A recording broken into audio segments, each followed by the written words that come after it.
আসসালামু আলাইকুম রহমতুল্লাহি ওয়া বারাকাতুহু। তোমরা সবাই কেমন আছো?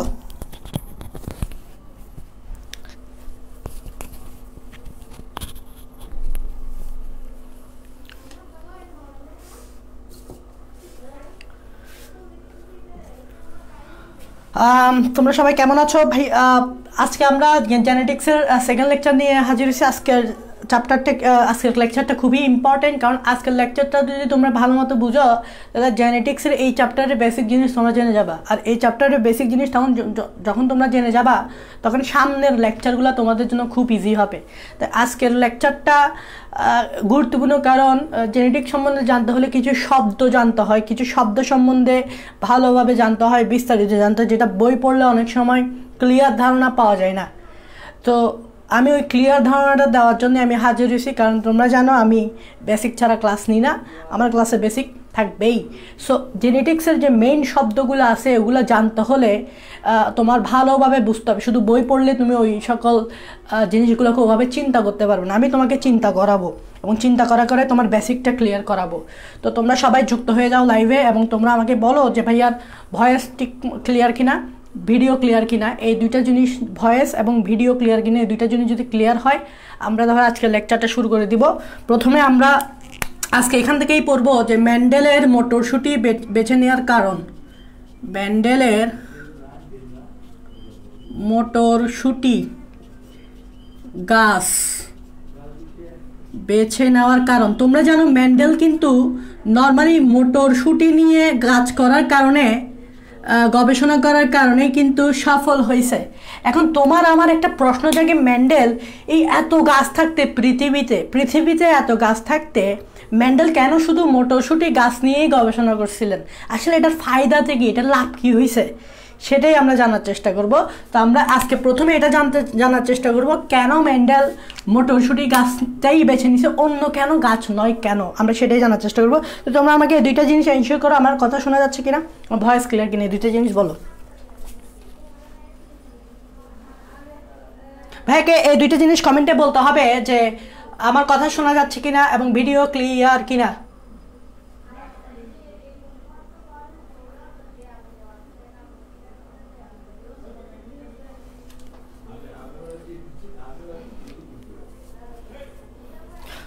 ওকে, সবাই বলতেছো ভাইয়া ক্লিয়ার, তাহলে আমি শুরু করে দিই। শোনো, মেন্ডেলের মটরশুঁটি গাছ বেছে নেওয়ার একটা কারণ হচ্ছে এই যে মটরশুঁটি গাছ, এই মটরশুঁটি গাছটা ছিল এক বর্ষজীবী। এটা একটা মেইন রিজন, প্রথম একটা রিজন যে মেন্ডেলের যে মটরশুঁটি গাছটা নিয়েছিল, মটরশুঁটিটা এক বর্ষজীবী। তোমরা জানো বর্ষজীবী গাছ তাদেরকেই বলে যারা পুরো বছরই, যে সকল গাছ পুরো বছরই ইনট্যাক্ট থাকে, মানে কি বলবো, এটাকে নষ্ট হয়ে যায় না, এক বছর অবধি পর্যন্ত তারা কি থাকে, খাঁটি অবস্থায় থাকে বা বেঁচে থাকে বলে এক বছর পর্যন্ত বাঁচতে পারে। এক বর্ষজীবী বলতে বোঝাচ্ছে এই সকল গাছগুলো এক বছর পর্যন্ত বাঁচতে পারে। এখন এটার সাথে গবেষণার কি সম্পর্ক? সেটা হচ্ছে তুমি দেখো, তুমি এমন একটা গাছ নিয়ে কাজ করতেছো যে গাছটা বেশি দিন বাঁচে না, ধরো 3 দিন পর মারা যাবে, এমন একটা গাছ। সাপোজ তুমি এমন একটা গাছ নিয়ে গবেষণা করতেছো যে গাছটা 3 দিন পর মারা যাবে। এখন তুমি কি করলা, ওই গাছের মধ্যে ক্রস করাইলা, সংকরায়ন করাইলা, এখন বাচ্চা তৈরি হবে না? এখন ওই গাছটা যদি 3 দিনই না বাঁচে তাহলে তার বাচ্চা এমনি তৈরি হবে, তাহলে ওই গাছের বাচ্চা তো আসবে না, আর বাচ্চা না আসলেও তো আমি রেজাল্ট পাবো না। তাহলে আমি যে জিনিসটাকে নিয়ে কাজ করব সেই জিনিসটা অনেক বছর, অনেক দিন যাবৎ বাঁচতে হবে, যাতে আমি গবেষণাটা ঠিক মতো করতে পারি। তাহলে মেন্ডেল এই জন্য মটরশুঁটির গাছ নিছে, কারণ মটরশুঁটি পুরো 1 বছর পর্যন্ত বাঁচতে পারে, তাহলে গবেষণায় কোনো সমস্যা হবে না, বাচ্চা তৈরিতেও কোনো সমস্যা হবে না। এটা একটা রিজন। হ্যাঁ, এবং এটা এক বর্ষজীবী হওয়ায় আমরা ইজিলি এই মটরশুঁটি গাছটা ফুলের টবেও চাষ করতে পারি, বাগানেও ইজিলি চাষ করা যায়। আর একটা রিজন হচ্ছে এই 1 বর্ষজীবী হওয়াতে এটা যেখানে সেখানে চাষ করা যায়, তুমি ফুলের টবেও চাষ করতে পারো, বাগানেও চাষ করতে পারো, কারণ সন্তান তৈরি হইতে হলে তো চাষ করতে হবে, তাই না? তুমি তো চাষ করলেই তো নতুন নতুন গাছ আসবে। এটা একটা মেইন রিজন, ঠিক আছে? 2 নাম্বার রিজনটা কি? 2 নাম্বার রিজনটা হচ্ছে, তুমি জানো যখন মেন্ডেল 2টা মটরশুঁটি গাছের মধ্যে ক্রস করাইছিল, ক্রস করানোর পর যে বাচ্চাগুলো তৈরি হবে ওই বাচ্চাগুলার আয়ুষ্কাল খুব কম, এবং আয়ুষ্কাল খুব কম হওয়ায় নর্মালি রেজাল্ট খুব তাড়াতাড়ি আসে। তার মানে আরেকটা রিজন হচ্ছে প্রতিটি যৌন, আমি এটা গত ক্লাসেই তোমাদেরকে পড়াইছি, যারা লেকচার নাম্বার 1 করছো তারা যৌন সম্বন্ধে আইডিয়া আসো। মনোহাইব্রিড ক্রসে পড়েছি, ডাইহাইব্রিড ক্রস পড়েছি, যৌন কি। প্রতিটি যৌন একটা ছিল F1 যৌন, আরেকটা ছিল F2 যৌন, মানে এগুলো হচ্ছে F1 বংশধর, F2 বংশধর, প্রথম বংশধর, দ্বিতীয় বংশধর। এই বংশধরের যে বাচ্চাগুলা থাকে এগুলার আয়ুষ্কাল কি কম, বাচ্চাগুলো আয়ুষ্কাল কম না, যৌনুর আয়ুষ্কাল কম। আয়ুষ্কাল কম হওয়ায়, আমি ব্যাপারটা আমি বলতেছি আবার বুঝে বলছি, অনেকে বাচ্চা, আমি হয়তো বলে বাচ্চা বলে বুঝি, বাচ্চাগুলো আয়ুষ্কাল কম বলি নাই, যৌনুর আয়ুষ্কাল কম হবে। আচ্ছা, কম হওয়ায় রেজাল্ট তাড়াতাড়ি আসে, রেজাল্ট তাড়াতাড়ি আসে। আচ্ছা ভাইয়া কেন এরকম, আচ্ছা ভাই কেন এরকম, সেটা হচ্ছে ধরো মানুষের একটা বাচ্চা আসতে আমরা জানি 10 মাস 10 দিন লাগে, প্রায় 10 মাস 10 দিন লাগে। তাহলে এই হিসেবে আমার কাছে এটা অনেক বেশি মনে হয়। তাহলে এটার এই যে যৌনটা, যৌন আয়ুষ্কালটা বেশি, মানে বাচ্চা আসতে দেরি হচ্ছে।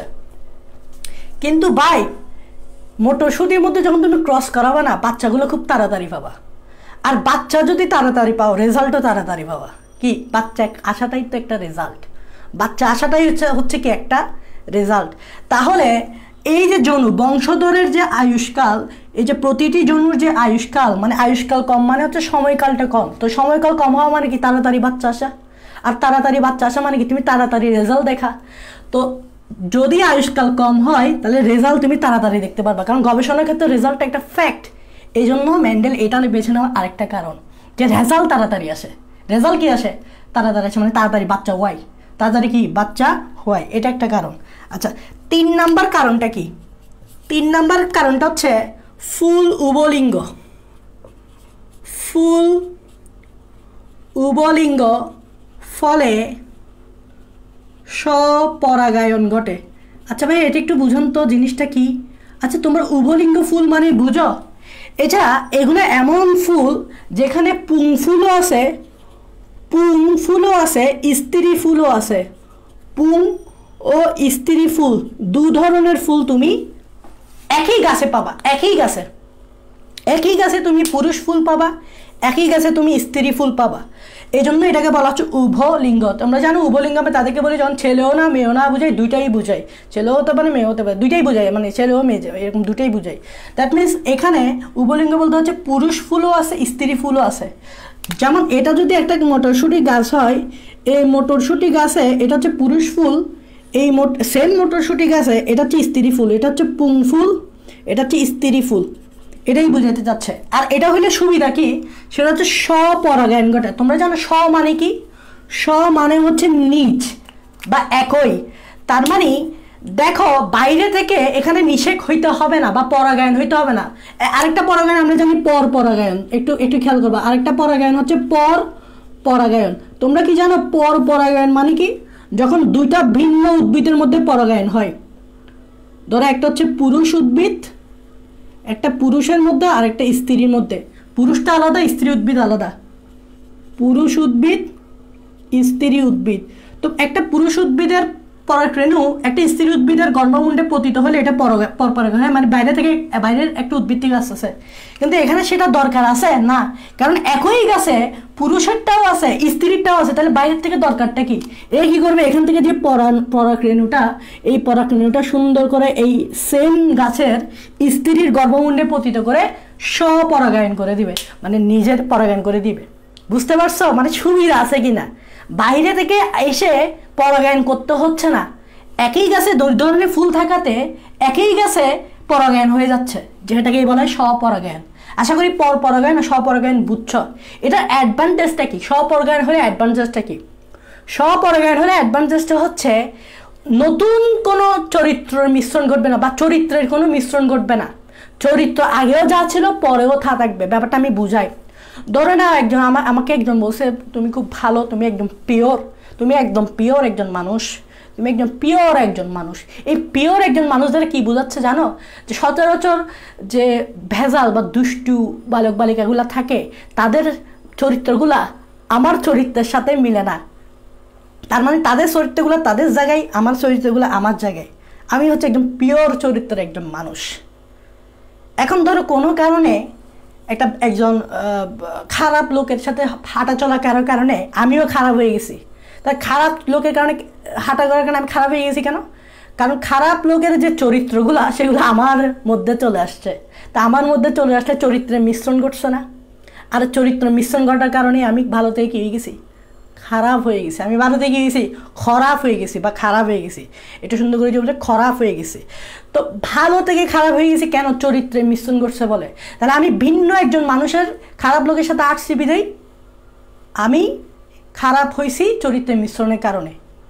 এখন দেখো, যদি পরপরাগায়ন হইতো তাহলে চরিত্রের একটা মিশ্রণ ঘটতে পারতো, কারণ পরপরাগায়ন পরের একটা ভিন্ন থেকে আসবে, আর ভিন্ন চরিত্র আর এর চরিত্র তো মিলবে না।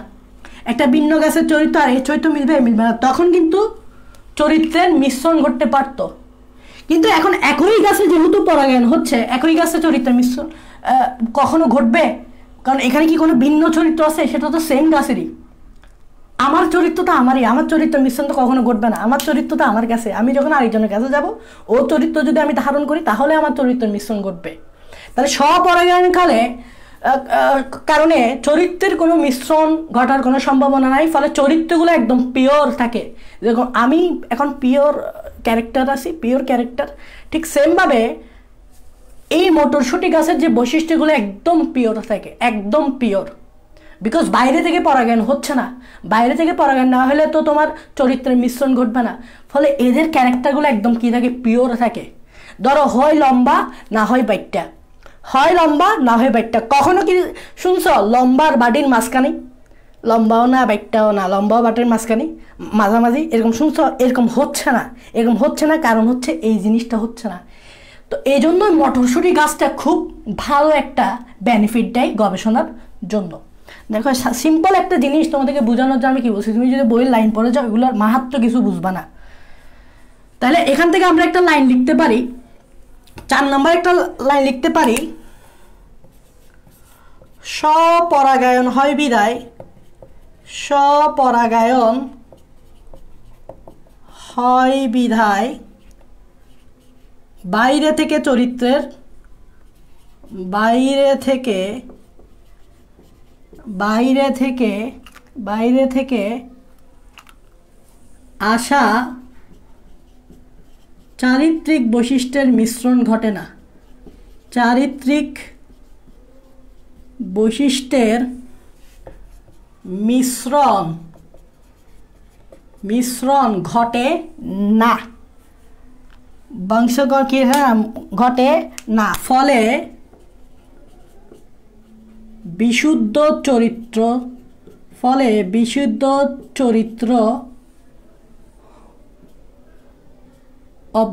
বিশিষ্ট চরিত্র থাকে, এটাই লিখো। ফলে বিশিষ্ট চরিত্র বিশুদ্ধ থাকে, চরিত্রগুলো কি থাকে? ফলে বিশুদ্ধ থাকে, চরিত্রগুলো ফলে কি থাকে? বিশুদ্ধ থাকে। হয় লম্বা না হলে বাইটটা, কখনো লম্বার বাটির মাঝখানে মাঝামাঝি হয় না। এটাই হচ্ছে কথা, এটাই হচ্ছে কথা। তারপর 4 নম্বর লিখলাম, 5 নম্বর রিজনটা কি ভাইয়া? 5 নম্বর রিজনটা কি ভাইয়া? 5 নম্বর রিজনটা কি ভাইয়া? 5 নম্বর রিজনটা কি ভাইয়া? 5 নম্বর রিজনটা কি ভাইয়া? ফুল আকারে বড় হয়, ফুল আকারে বড়। এখন ফুল যদি আকারে বড় হয় তাহলে পরাগায়ন করতে সুবিধা হয়। একটা জিনিস খেয়াল, ফুল যদি আকারে বড় হয় তাহলে পরাগায়ন করতে সুবিধা হবে না? অবশ্যই পরাগায়ন করতে কি হবে? সুবিধা হবে। ফুল আকারে বড় হওয়ায় কি? পরাগায়ন করতে সুবিধা। ফুল আকারে বড় হয় কি সুবিধা? পরাগায়ন করতে সুবিধা। ফুল আকারে বড় হওয়ায় পরাগায়ন সম্ভব, মানে এখানে পরাগায়নও কিন্তু সম্ভব। ফুল আকারে বড় হয় পরাগায়নও সম্ভব। আকারে বড় হলে তো বুঝতেই পারতেছে স্পেস আছে, যথেষ্ট স্পেস আছে, বলে ইজিলি কিন্তু বসে যেতে পারবে পরাগায়ন, ইজিলি গর্ভমুণ্ডে বসে যেতে পারবে। যেহেতু বড় তাহলে ইজিলি কি যেতে পারবে? বসে যেতে পারবে। তারপর আরেকটা গুরুত্বপূর্ণ বৈশিষ্ট্যটা হচ্ছে সুস্পষ্ট বংশগতি বৈশিষ্ট্য দেখা যায়। এটা খুবই গুরুত্বপূর্ণ, এটা খুবই গুরুত্বপূর্ণ। সুস্পষ্ট বংশগতি বৈশিষ্ট্য দেখা যায়। তোমরা জানো মেন্ডেল প্রথমে 34 ধরনের মটরশুঁটি গাছ নিয়ে গবেষণা করছিল, তারপর আস্তে আস্তে কমাইতে সে 7 ধরনের মটরশুঁটি আনছে। যে 7 ধরনের মটরশুঁটি আনছে সেগুলো ছিল একদম সুস্পষ্ট বংশগতি বৈশিষ্ট্য। এই জন্যই তুমি মাথায় রাখবা মেন্ডেল কেন 34টা প্রথমে নিছিল, কেন পরবর্তীতে সেটা 7টাতে আনছে। সেটা হচ্ছে 34টা থেকে সে বাদ দিতে শুধুমাত্র 7টা পাইছে, যে 7টাতে সুস্পষ্ট বংশগতি বৈশিষ্ট্য দেখা যায়। এটা মানে কি ভাইয়া, ধরো একদম হয় লম্বা হবে, হয় খাটো হবে, হয় কালো হবে, হয় সাদা হবে, এরকম। কখনো লম্বা আর সাদার মাঝামাঝি থাকতে পারবে না, কখনো সাদা আর কালোর মাঝামাঝি কোনো কালার থাকতে পারবে না। এটা বুঝাইতে চাচ্ছে, হয় এটা না হলে এটা, হয় ওটা না হলে এটা, কখনো মাঝামাঝি হবে না। এটাকেই বলা হয় সুস্পষ্ট বংশগতি বৈশিষ্ট্য। যেটা কয় জোড়া ছিল বলতো? 7 জোড়া। 7 জোড়া বিপরীত বৈশিষ্ট্য। কয় জোড়া ছিল? 7 জোড়া। এই জন্যই মটরশুঁটি গাছ বেছে নিছে। মটরশুঁটি গাছ নিলে এগুলো এটা সুবিধা আছে, মেন্ডেল কিন্তু চালা গেছে, তাই না? চালা গেছে। ওকে, এখন দেখো 7 নাম্বার ভাইয়া কি? 7 নাম্বার ভাইয়া লাস্ট ওয়ান যেটা, সেটা হচ্ছে ভাইয়া 7 নাম্বার। লাস্ট ওয়ান যেটা, সেটা হচ্ছে 7 নাম্বার। 7 নাম্বার বৈশিষ্ট্যটা ইম্পর্টেন্ট গবেষণার জন্য। কেন জানো? কারণ তুমি একটা গাছ নিয়ে গবেষণা করতেছো, ওই গাছ যদি সন্তান উৎপাদনে অক্ষম হয় তাহলে তোমার গবেষণাটা কি সামনে অগ্রসর হবে? চিন্তা করো, তুমি একটা গাছ নিয়ে গবেষণা করতেছো, এমন একটা গাছ নিয়ে গবেষণা করতেছো যে গাছ তো ভাই বাচ্চাই দিতে পারে না, মানে সংকরায়ন করলে পরিবেশে টিকেই থাকতে পারে না, তার বাচ্চা তৈরি হতে পারে না। তার বাচ্চা যদি তৈরি হয়, তার বাচ্চা থেকে বাচ্চা তৈরি হবে কীভাবে? তার বাচ্চা থেকে বাচ্চা কীভাবে তৈরি হবে? এভাবে নাতি নাতনি আর কি আছে এগুলো তৈরি হবে কীভাবে? এগুলো তৈরি না হলে তো তোমার গবেষণাটা ঠিক মতো হবে না। কিন্তু ভাই মটরশুঁটি গাছ এমন একটা গাছ যেটা হচ্ছে উর্বর মানে কি, যে বংশধরগুলা আছে এই বংশধরগুলা আরও বংশধর তৈরি করতে পারে, ওই বংশধরগুলো আরও বংশধর তৈরি করতে পারে, ওই বংশধরগুলো আরও বংশধর তৈরি করতে পারে, মানে ফাস্ট রিপ্রোডাকশন এদের, ফাস্ট। ফলে গবেষণাটা খুব ইজি হয়ে যায়। কারণ তুমি যত বেশি ক্রস করাবা তত বেশি পারফেক্ট রেজাল্ট আসবে। ধরো একজনের 200টা স্যাম্পল নিয়ে গবেষণা করছে, আরেকজন 50টা স্যাম্পল নিয়ে গবেষণা করছে। যে 200টা স্যাম্পল নিয়ে গবেষণা করছে তার গবেষণাটা পারফেক্ট হবে, আর যে শুধুমাত্র 50টা নিয়ে করছে তার গবেষণাটা পারফেক্ট হবে না। কারণ সে বুঝতে পারবে না এর বাইরেও কি এক্সেপশন আছে কিনা, ব্যতিক্রম আছে কিনা। যে 200টা নিয়ে করছে সে তো বুঝতে পারবে যে এক্সেপশন আছে কি নাই, ব্যতিক্রম আছে কি নাই, কারণ 200টার মধ্যে ব্যতিক্রম পড়েও যেতে পারে। সো তুমি যত বেশি নাম্বার বাড়াইতে পারবা তোমার গবেষণা তত বেশি পারফেক্ট। এই জন্য এই লাস্ট লাইনটা হচ্ছে সেটা যে লিখো, সেটা হচ্ছে সৃষ্ট সংকর উদ্ভিদগুলো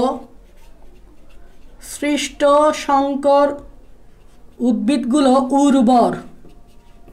সৃষ্ট সংকর উদ্ভিদগুলো উর্বর, অর্থাৎ উর্বর কথাটার মানে কি, অর্থাৎ নিয়মিত বংশবৃদ্ধি করে, অনেক ফাস্ট বংশবৃদ্ধি করতে পারে, নিয়মিত বংশবৃদ্ধি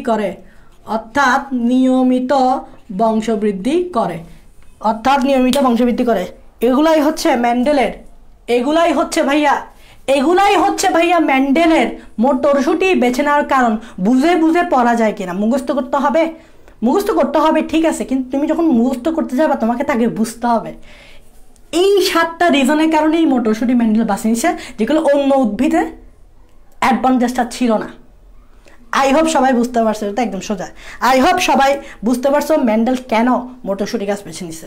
এবার চলো আমাদেরকে অনেক আগাইতে হবে, কারণ আজকে খুব গুরুত্বপূর্ণ টপিক। আজকের টপিকটা যদি না বুঝো, আমি বারবার বলতেছি, আজকের টপিকটা যদি না বুঝো সামনের লেকচারগুলো বুঝতে অসুবিধা হবে। বিকজ আজকেই হচ্ছে ছড়িয়ে সারিয়া রশ্মি দীর্ঘি শিখা একটা মানে আমরা যখন একটা বাক্য লিখবো আমাকে আগে সরিয়ে সারিয়া রশ্মি দীর্ঘি চিনতে হবে।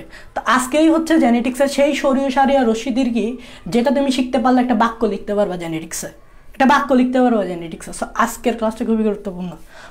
এইবার আসো মেন্ডেলের সাফল্যের কারণটা, এগুলা কিন্তু বইয়ে আছে, আমি বইয়ের বাইরে পড়াচ্ছি না। মেন্ডেলের সাফল্যের কারণটা কি ভাইয়া? মেন্ডেল মটরশুঁটি নিয়ে গাছ করার কারণে এত সফল হয়েছে কি জন্য?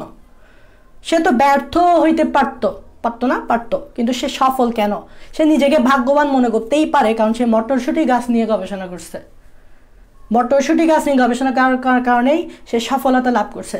আর তার সাফল্য লাভ করার কারণে কিছু কোইন্সিডেন্সও আছে, হ্যাঁ, কিছু লাকও আছে তার। প্রথম সাফল্যের কারণ হচ্ছে সে সবসময় খাঁটি, মানে কি আমি কি বলছি, বিশুদ্ধ, খাঁটি বা বিশুদ্ধ, একটু আগেই বলছি খাঁটি বা বিশুদ্ধ। এই খাঁটি বা বিশুদ্ধকে বাংলায় বলে, ইংরেজিতে বলে হোমোজাইগাস। এগুলো সামনেও আসবে, কোনো সমস্যা নেই, এগুলো সামনেও আসবে। হোমোজাইগাস মটরশুঁটি উদ্ভিদ গবেষণায় ব্যবহার করতো। হোমোজাইগাস গবেষণায় ব্যবহার করতেন। এটা একটা সাফল্যের মেইন রিজন। কারণ তুমি যদি একটা পিওর উদ্ভিদ নাও, তাহলে তুমি একটা পিওর চরিত্র পাবা। আর পিওর চরিত্র পাইলে, কোনো ভেজাল চরিত্র না থাকলে তুমি বুঝতে পারবে অ্যাকচুয়ালি এখানে কী তৈরি হবে না। ওই যে ধরো যে তুমি কি লম্বা হবা না বাটি হবা, এটা জানাটা হচ্ছে একটা পিওর চরিত্র। লম্বা হওয়াটা একটা পিওর চরিত্র, বাটি হওয়াটা একটা পিওর চরিত্র। এখন তুমি লম্বাও না বাটিও না, লম্বাও বাটির মাঝামাঝি, তা এখানে তো ভেজাল আছে। আমি বুঝবো কী করে আসলে সে কোন চরিত্র অধিকারী? আমি বুঝবো না। তো জেনেটিক এরকম না এই ব্যাপারটা, এগুলো হচ্ছে ব্যতিক্রম, এগুলো ব্যতিক্রম জিনিস। এগুলো ব্যতিক্রম যখন পড়বো আমরা দেখবো মাঝামাঝিগুলো ব্যতিক্রমে পড়বে। তো এই জন্য উনি সবসময় খাঁটি ইউজ করতেন, যাতে বোঝা যায় হয় এটা হবে না হয় এটা হবে, কখনো মাঝামাঝি যাতে না হয়। এটা কিন্তু তার একটা সফলতার মেইন কারণ।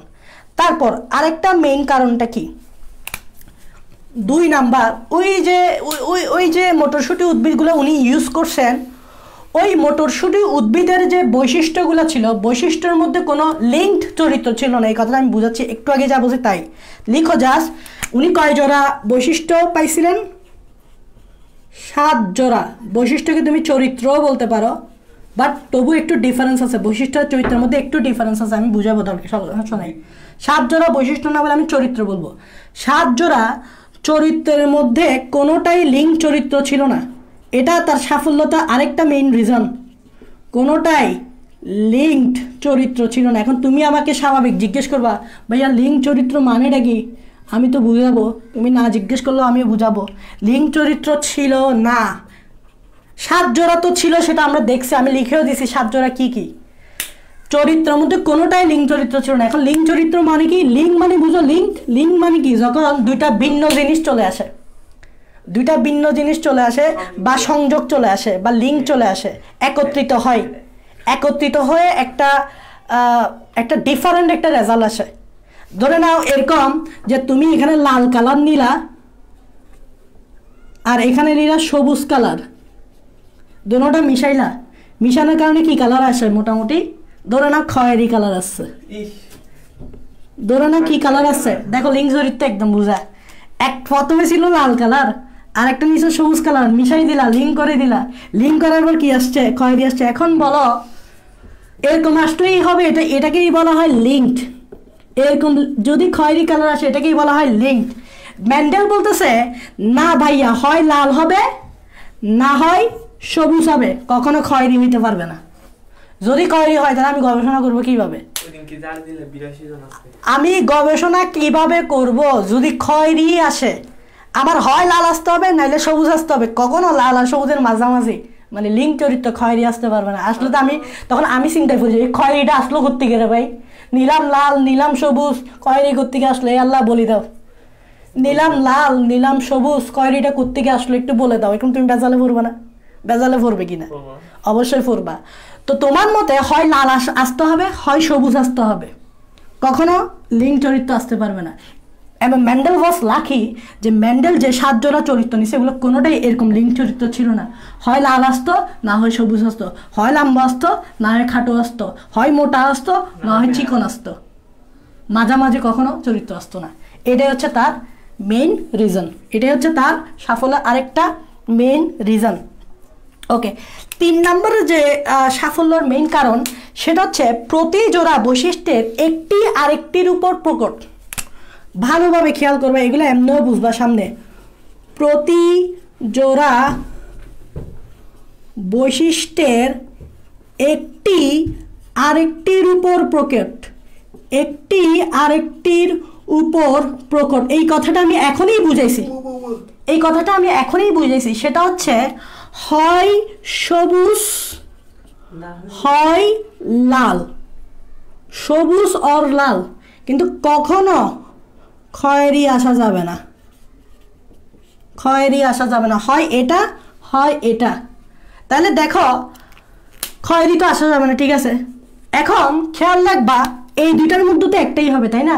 ধরে নাও এই দুইটার মধ্যে হয়ে গেছে যে বাচ্চাটা তৈরি হবে সেটা হইল সবুজ। তাহলে তুমি আমাকে বলো কোনটা প্রকাশ পাইছে, সবুজটা প্রকাশ পাইছে না লালটা প্রকাশ পাইছে?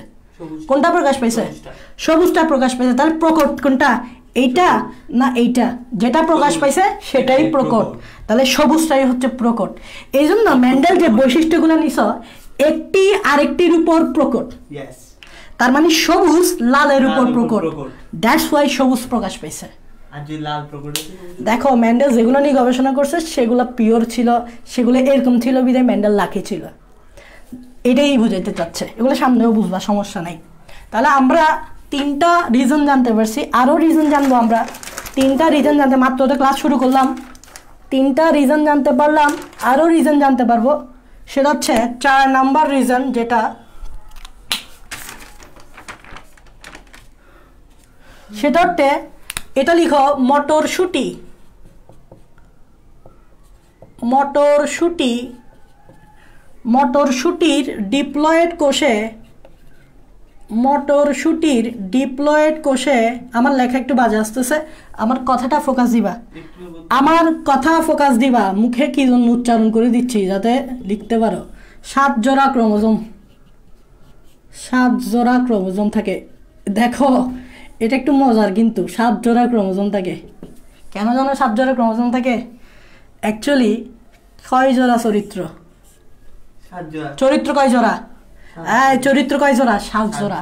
7 জোড়া চরিত্রের জন্য 7 জোড়া ক্রোমোজোম, এবং 7 জোড়া ক্রোমোজোমে 7 জোড়া চরিত্র থাকে বিধায় চরিত্রগুলো আলাদা আলাদা থাকে, লিঙ্কড হয়ে যায় না। কারণ আলাদা আলাদা থাকলে কখনো লিঙ্কড হবে? আলাদা আলাদা থাকলে কখনো লিঙ্কড হবে? লিঙ্ক হবে না। আলাদা আলাদা যদি কখনো থাকো, কখনো তোমার ওর সাথে তোমার লিঙ্ক হবে? হবে না। তুমি এক রুমে থাকো, ও আরেক রুমে থাকে, তো তোমার সাথে ওর লিঙ্ক হবে? হবে না। এক রুমে আসলেই কিন্তু লিঙ্ক হবে। তো 7 জোড়া ক্রোমোজোমের জন্য 7 জোড়া চরিত্র আলাদা আলাদা। এই জন্যই কখনো কখনো লিঙ্ক চরিত্র আসতো না মেন্ডেলের গবেষণায়, কখনো আসতো না, বিকজ মেন্ডেল ওয়াজ লাকি। কারণ 7 জোড়া ক্রোমোজোমে 7 জোড়া আলাদা আলাদা চরিত্র ছিল। ব্যাপারটা এখন আসবে, দেখো ব্যাপারটা এখন আসবে, এই দেখো ব্যাপারটা এখন আসবে, সেটা হচ্ছে এই দেখো, এই এখন আসবে 5 নাম্বার লিখো। 7 জোড়া চরিত্র, এই দেখো ব্যাপারটা এখন আসতেছে। 7 জোড়া চরিত্র ভিন্ন ভিন্ন ক্রোমোজোমে, ভিন্ন ভিন্ন ক্রোমোজোমে। আর ওই ভিন্ন ভিন্ন ক্রোমোজোম কয় জোড়া? 7 জোড়া ভিন্ন ভিন্ন ক্রোমোজোমে অবস্থিত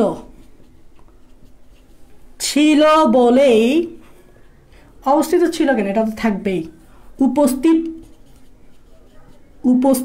বলেই, উপস্থিত কি বলেই, উপস্থিত বলেই কোনো লিঙ্কড চরিত্র ছিল না, কোনো লিঙ্ক চরিত্র। আচ্ছা ব্যাপারটা এখনো বুঝো নাই, এটা আমি ফিগার দিয়ে বুঝিয়ে দিচ্ছি। লিঙ্ক চরিত্র ছিল, লিঙ্ক চরিত্র কি ছিল না, ব্যাপারটা বুঝো না। আচ্ছা 7 জোড়া ক্রোমোজোম নিচ্ছি, দেখো কয় জোড়া? এখানে কয় জোড়া? 1 জোড়া, 1 2 কয় জোড়া? 1 জোড়া। এখানে কয় জোড়া? কয় জোড়া? 1 জোড়া। তাহলে এরকম আমার 7 জোড়া দেখার দরকার নেই, আমি শুধু 2 জোড়া দিয়ে বুঝাই কি।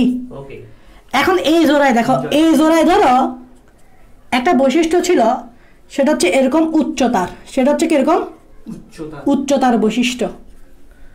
কিন্তু এই জোড়ায় উচ্চতার বৈশিষ্ট্য নাই। এই জোড়ায় আছে ধরো বর্ণের বৈশিষ্ট্য। কিসের বৈশিষ্ট্য? বর্ণ মানে কালার আর কি, লাল হবা না, কালা হবা, সাদা হবা না, ইয়া হবে, এগুলারই। তাহলে দেখো এই উচ্চতা এবং বর্ণ কি একই ক্রোমোজোমে আছে না? যদি একই ধরনের ক্রোমোজোম থাকতো তাহলে লিঙ্ক আপের একটা কি থাকতো, ব্যবস্থা থাকতো। ভিন্ন ভিন্ন ক্রোমোজোমে ভিন্ন ভিন্ন চরিত্র ছিল বিধায় চরিত্রগুলো কখনো লিঙ্ক হয় নাই। এটাই আসলে এই লাইনটা এটাই বুঝাইতে চাচ্ছে, এই লাইনটা এটাই বুঝাইতে চাচ্ছে। ওকে ওকে গেল, ওকে গেল, ঠিক আছে। এইবার দেখো তারপর রিজনটা দেখো, তারপর হচ্ছে 6 নাম্বার, সেটা হচ্ছে স্বপরাগায়ন করার কারণে। স্বপরাগায়ন করার কারণে মেন্ডেল একটু বেশি স্বপরাগায়ন করতো, কারণ স্বপরাগায়ন করলে কিন্তু চরিত্রের কোনো মিশ্রণ ঘটবে না, এটা আমি আগেই বলছি। স্বপরাগায়ন করার কারণে ভুলের সম্ভাবনা কম হতো।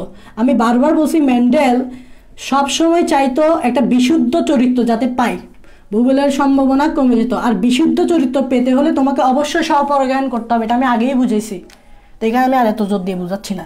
7 নাম্বার রিজন তার সাফল্য হওয়ার, মেন্ডেলের সাফল্য হওয়ার 7 নাম্বার রিজন হচ্ছে তিনি বেশি বেশি বিশুদ্ধ উদ্ভিদ ব্যবহার করতেন। তিনি কি উদ্ভিদ ব্যবহার করতেন? বিশুদ্ধ। ওই যে বারবার আমি একই কথাই ফোকাস দিচ্ছি, সবসময় বিশুদ্ধ নিয়ে কাজ করতো।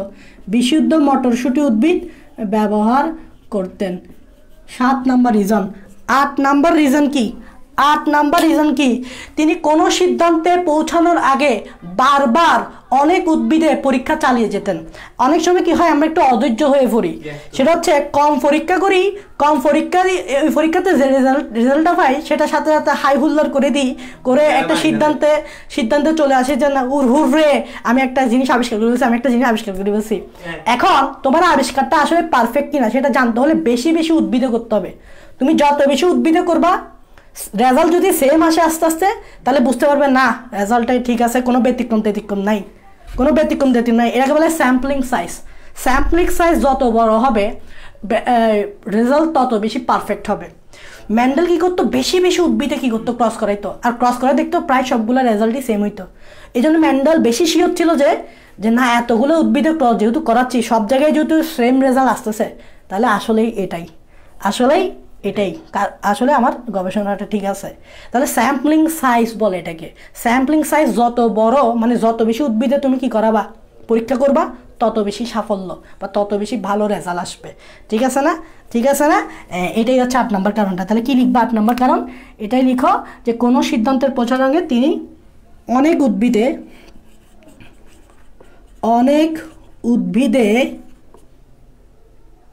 পরীক্ষা চালাতেন।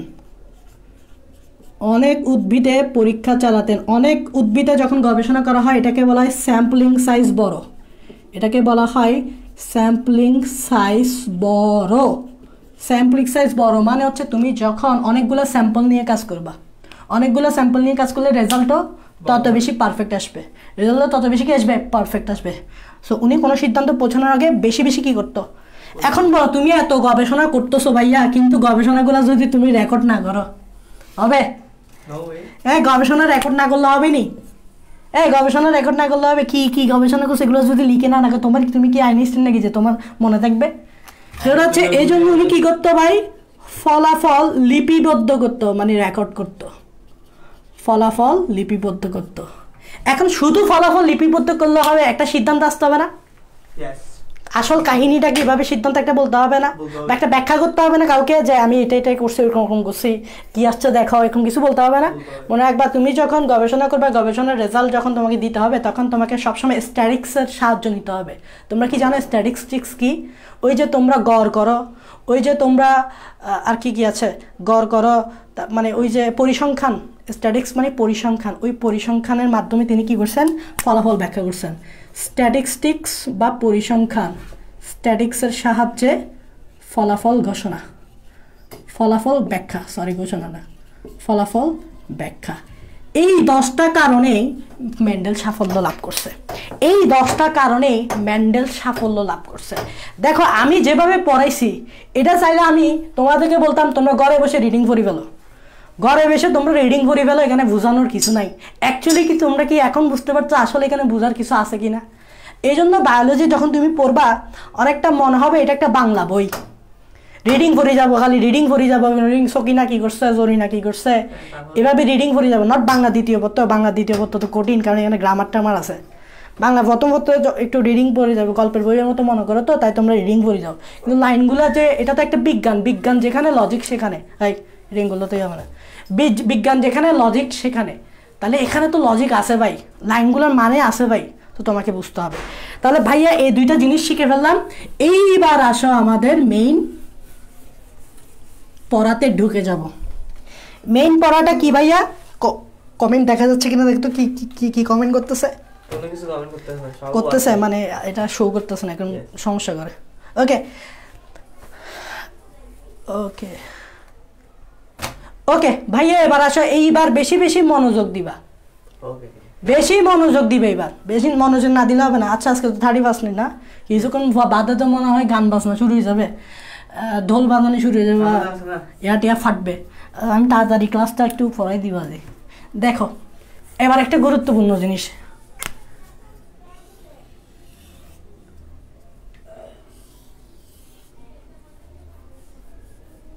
কয়জন লাইক পড়তেছে? 80 জন। এইবার দেখো একটা গুরুত্বপূর্ণ জিনিস ভাই, এখানে কি অ্যাকশন যাচ্ছে, কি অ্যাকশন দেখাচ্ছি। এইটা হচ্ছে ডিম্বাণু, এইটা হচ্ছে ডিম্বাণু, এইটা হচ্ছে শুক্রাণু। তোমরা জানো ডিম্বাণু হ্যাপ্লয়েড মানে এন, শুক্রাণু হ্যাপ্লয়েড মানে এন। এন হ্যাপ্লয়েড মানে কি জানো? হ্যাপ্লয়েড মানে হচ্ছে ক্রোমোজোমগুলা সিঙ্গেল সিঙ্গেল করে থাকে। ক্রোমোজোমগুলো কিভাবে থাকে? সিঙ্গেল সিঙ্গেল করে করে থাকে। তোমরা জানো আমাদের প্রতি কোষে আমরা যখন ক্রোমোজোম কয় জোড়া বলি, তখন আমরা সবাই বলি 23 জোড়া। 23 জোড়াটা হচ্ছে পারফেক্ট আনসার, নট 46টা। 46টা বলা যাবে না, বলতে হবে 23 জোড়া।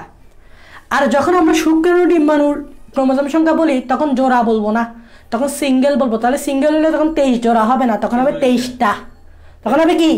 23টা। সিঙ্গেল মানে কি? 23টা।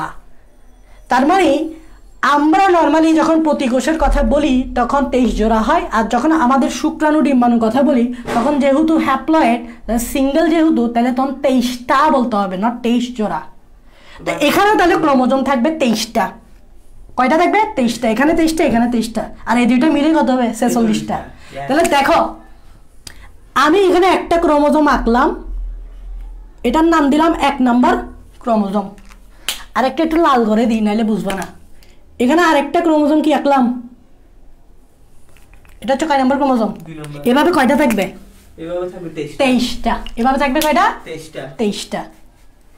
এখানেও সেম না? এটা হচ্ছে একটা ক্রোমোজোম, এটা হচ্ছে আরেকটা ক্রোমোজোম। আমি কি এখানে জোড়া জোড়া করে দিছি না আলাদা আলাদা করে দিছি?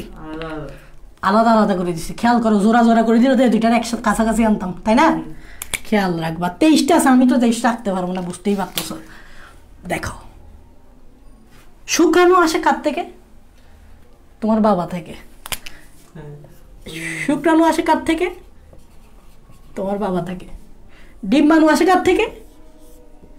মা থেকে। তোমার মা থেকে। কোনো সন্দেহ আছে? সন্দেহ থাকলে তো শেষ। সন্দেহ থাকলে তুমি শেষ, তুমি নিজেরই সন্দেহ করবা।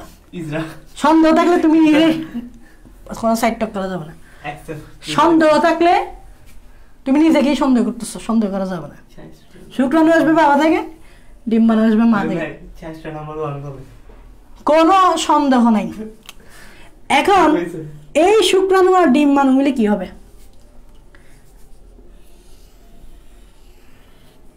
একটু বড় করে দিই। তোমরা জানো শুক্রাণু আর ডিম্বাণু মিলে যেটা তৈরি হবে সেটা হচ্ছে জাইগোট। জাইগোট কি তৈরি হবে? Zygote. and zygote is twice n because n plus n equal to 2n। আর এই জাইগোটটা হচ্ছে তুমি ভাইয়া। এই জাইগোটটা কে? তুমি।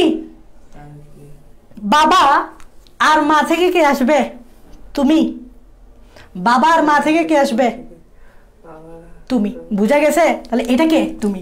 এখন তুমি দেখো কি হচ্ছে, দেখো বাবার 1 নাম্বার শুক্রাণুর ক্রোমোজোম আর মায়ের 1 নাম্বার শুক্রাণুর ক্রোমোজোম এসে জোড়া বাঁধবে। দেখো একটু ভালোভাবে খেয়াল করো, বাবার যে 1 নাম্বার শুক্রাণুর ক্রোমোজোম এটা নিলাম,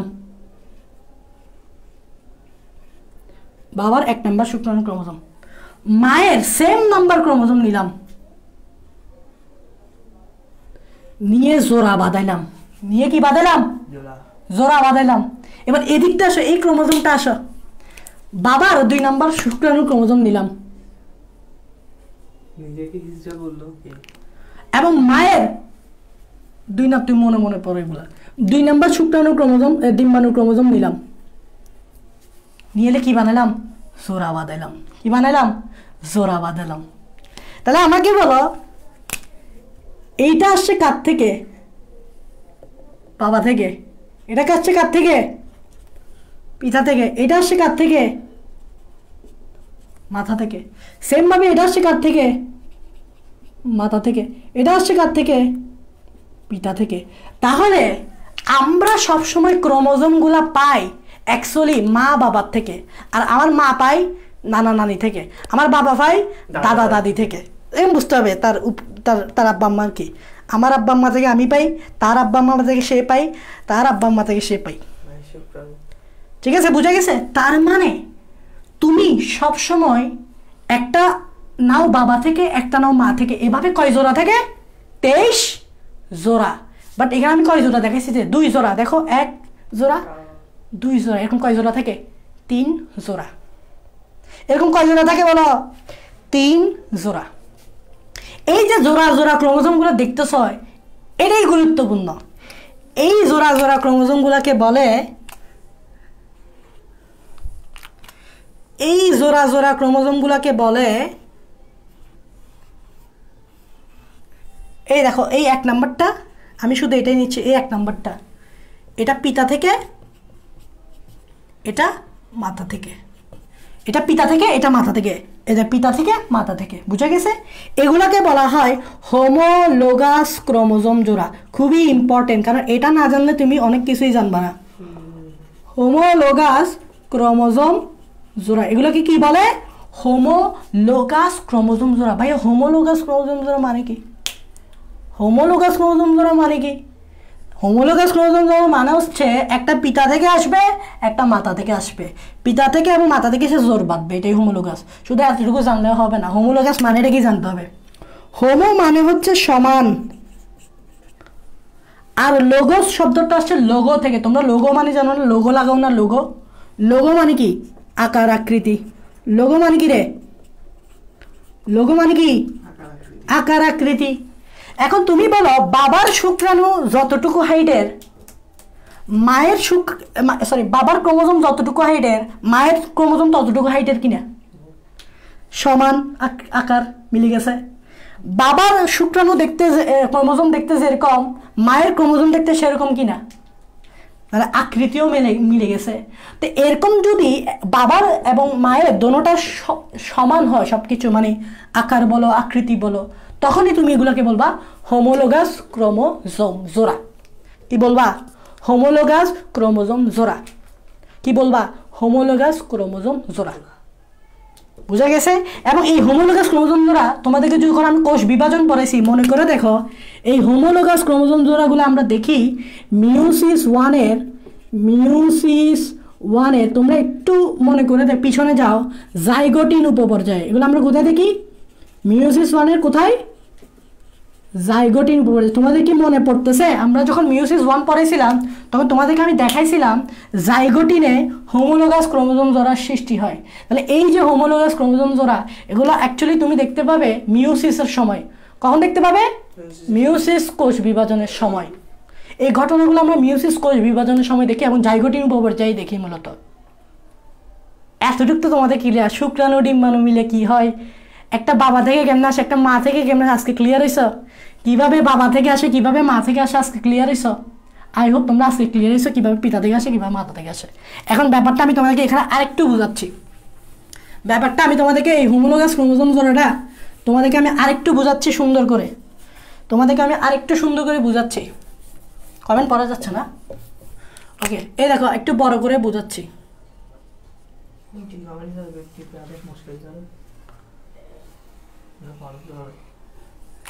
হোমোলোগাস ক্রোমোজোম জোড়াটা আমি আরেকটু তোমাদেরকে সুন্দর করে বোঝাচ্ছি।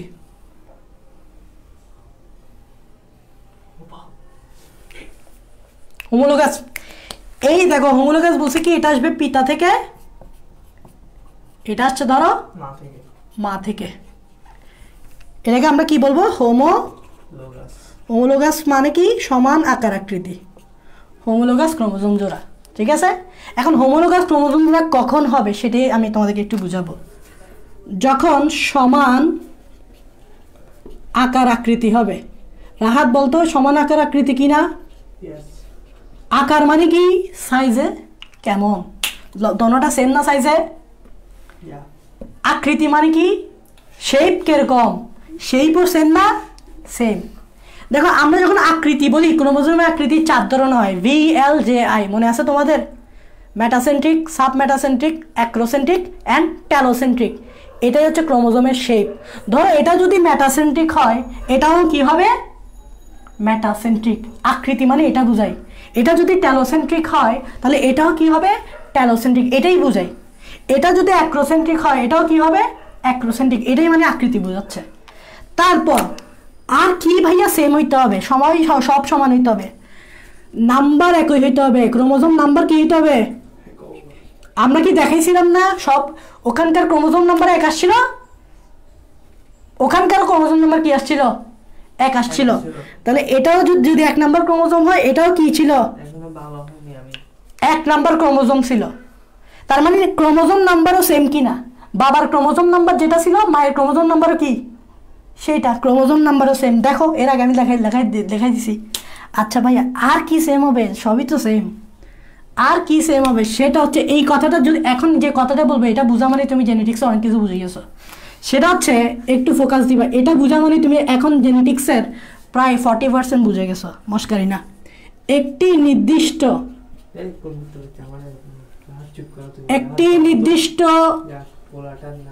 লোক আছে, চুপ, কথা বলবো না। একটি নির্দিষ্ট লোকাসে অবস্থিত, একটি নির্দিষ্ট লোকাসে অবস্থিত একই বৈশিষ্ট্য, এই লাইনটা একটু ফোকাস দিও, আমি ব্র্যাকেট দিয়ে দিচ্ছি এই লাইনটা। একটি নির্দিষ্ট লোকাসে অবস্থিত একই বৈশিষ্ট্য নিয়ন্ত্রণকারী জিন থাকতে হবে। এই লাইনটা যদি তুমি বুঝো, জেনেটিক্সের অনেক কিছু বুঝে গেছো। তাই কথা না বলে এই লাইনটা বোঝার চেষ্টা করবা। এই লাইনটা শুধু একটি নির্দিষ্ট লোক আছে অবশ্যই একই বৈশিষ্ট্য নিয়ন্ত্রণকারী জিন থাকতে হলে, এই সিঙ্গেল লাইনটা যদি তুমি বুঝো, জেনেটিক্সে অনেক কিছু বুঝে গেছো। এখন আমি এটা তোমাদেরকে বুঝাবো, চুপ মারি বসে থাকবা, খালি মনোযোগ দাও এখানে। প্রথমে আসো, লোকাস যদি না চিনো তাহলে আর কি, আগে তো লোকাস চিনতে হবে। একটি নির্দিষ্ট লোকাস, আরে ভাই লোকাসই তো চিনি না। লোকাস চিনার আগে আমাদেরকে লোকাস, এখানে একটা লোকাস লিখো, লোকাস, এখানে একটু লোকাস লিখো, এখানে একটু কি লিখো? লোকাস লিখো। লোকাস হচ্ছে ক্রোমোজোমের যে জায়গায়, ক্রোমোজোমের যে জায়গায়, ক্রোমোজোমের যে জায়গায় কি অবস্থান করে? জিন অবস্থান করে। কি অবস্থান করে? জিন অবস্থান করে। এটাই হচ্ছে কি? লোকাস। তাহলে ক্রোমোজোমে যে জায়গায় জিন থাকবে, কোন জিন? ওই জিন ধরে যে ওই জিন না, আমাদের ডিএনএতে যে জিন থাকে ওই জিন। এটা আমি ফার্স্ট ক্লাসেই পড়াইছি তোমাদেরকে, জিন। তো ক্রোমোজোমের যে জায়গায় জিন থাকবে ওইটারে লোকাস বলে। তাহলে দেখো একটা নির্দিষ্ট লোকাসে অবস্থিত, তাহলে ধরে নাও, সাপোজ ধরে নাও এই জায়গায় একটা জিন আছে। কোন জায়গায়? কোন জায়গায়?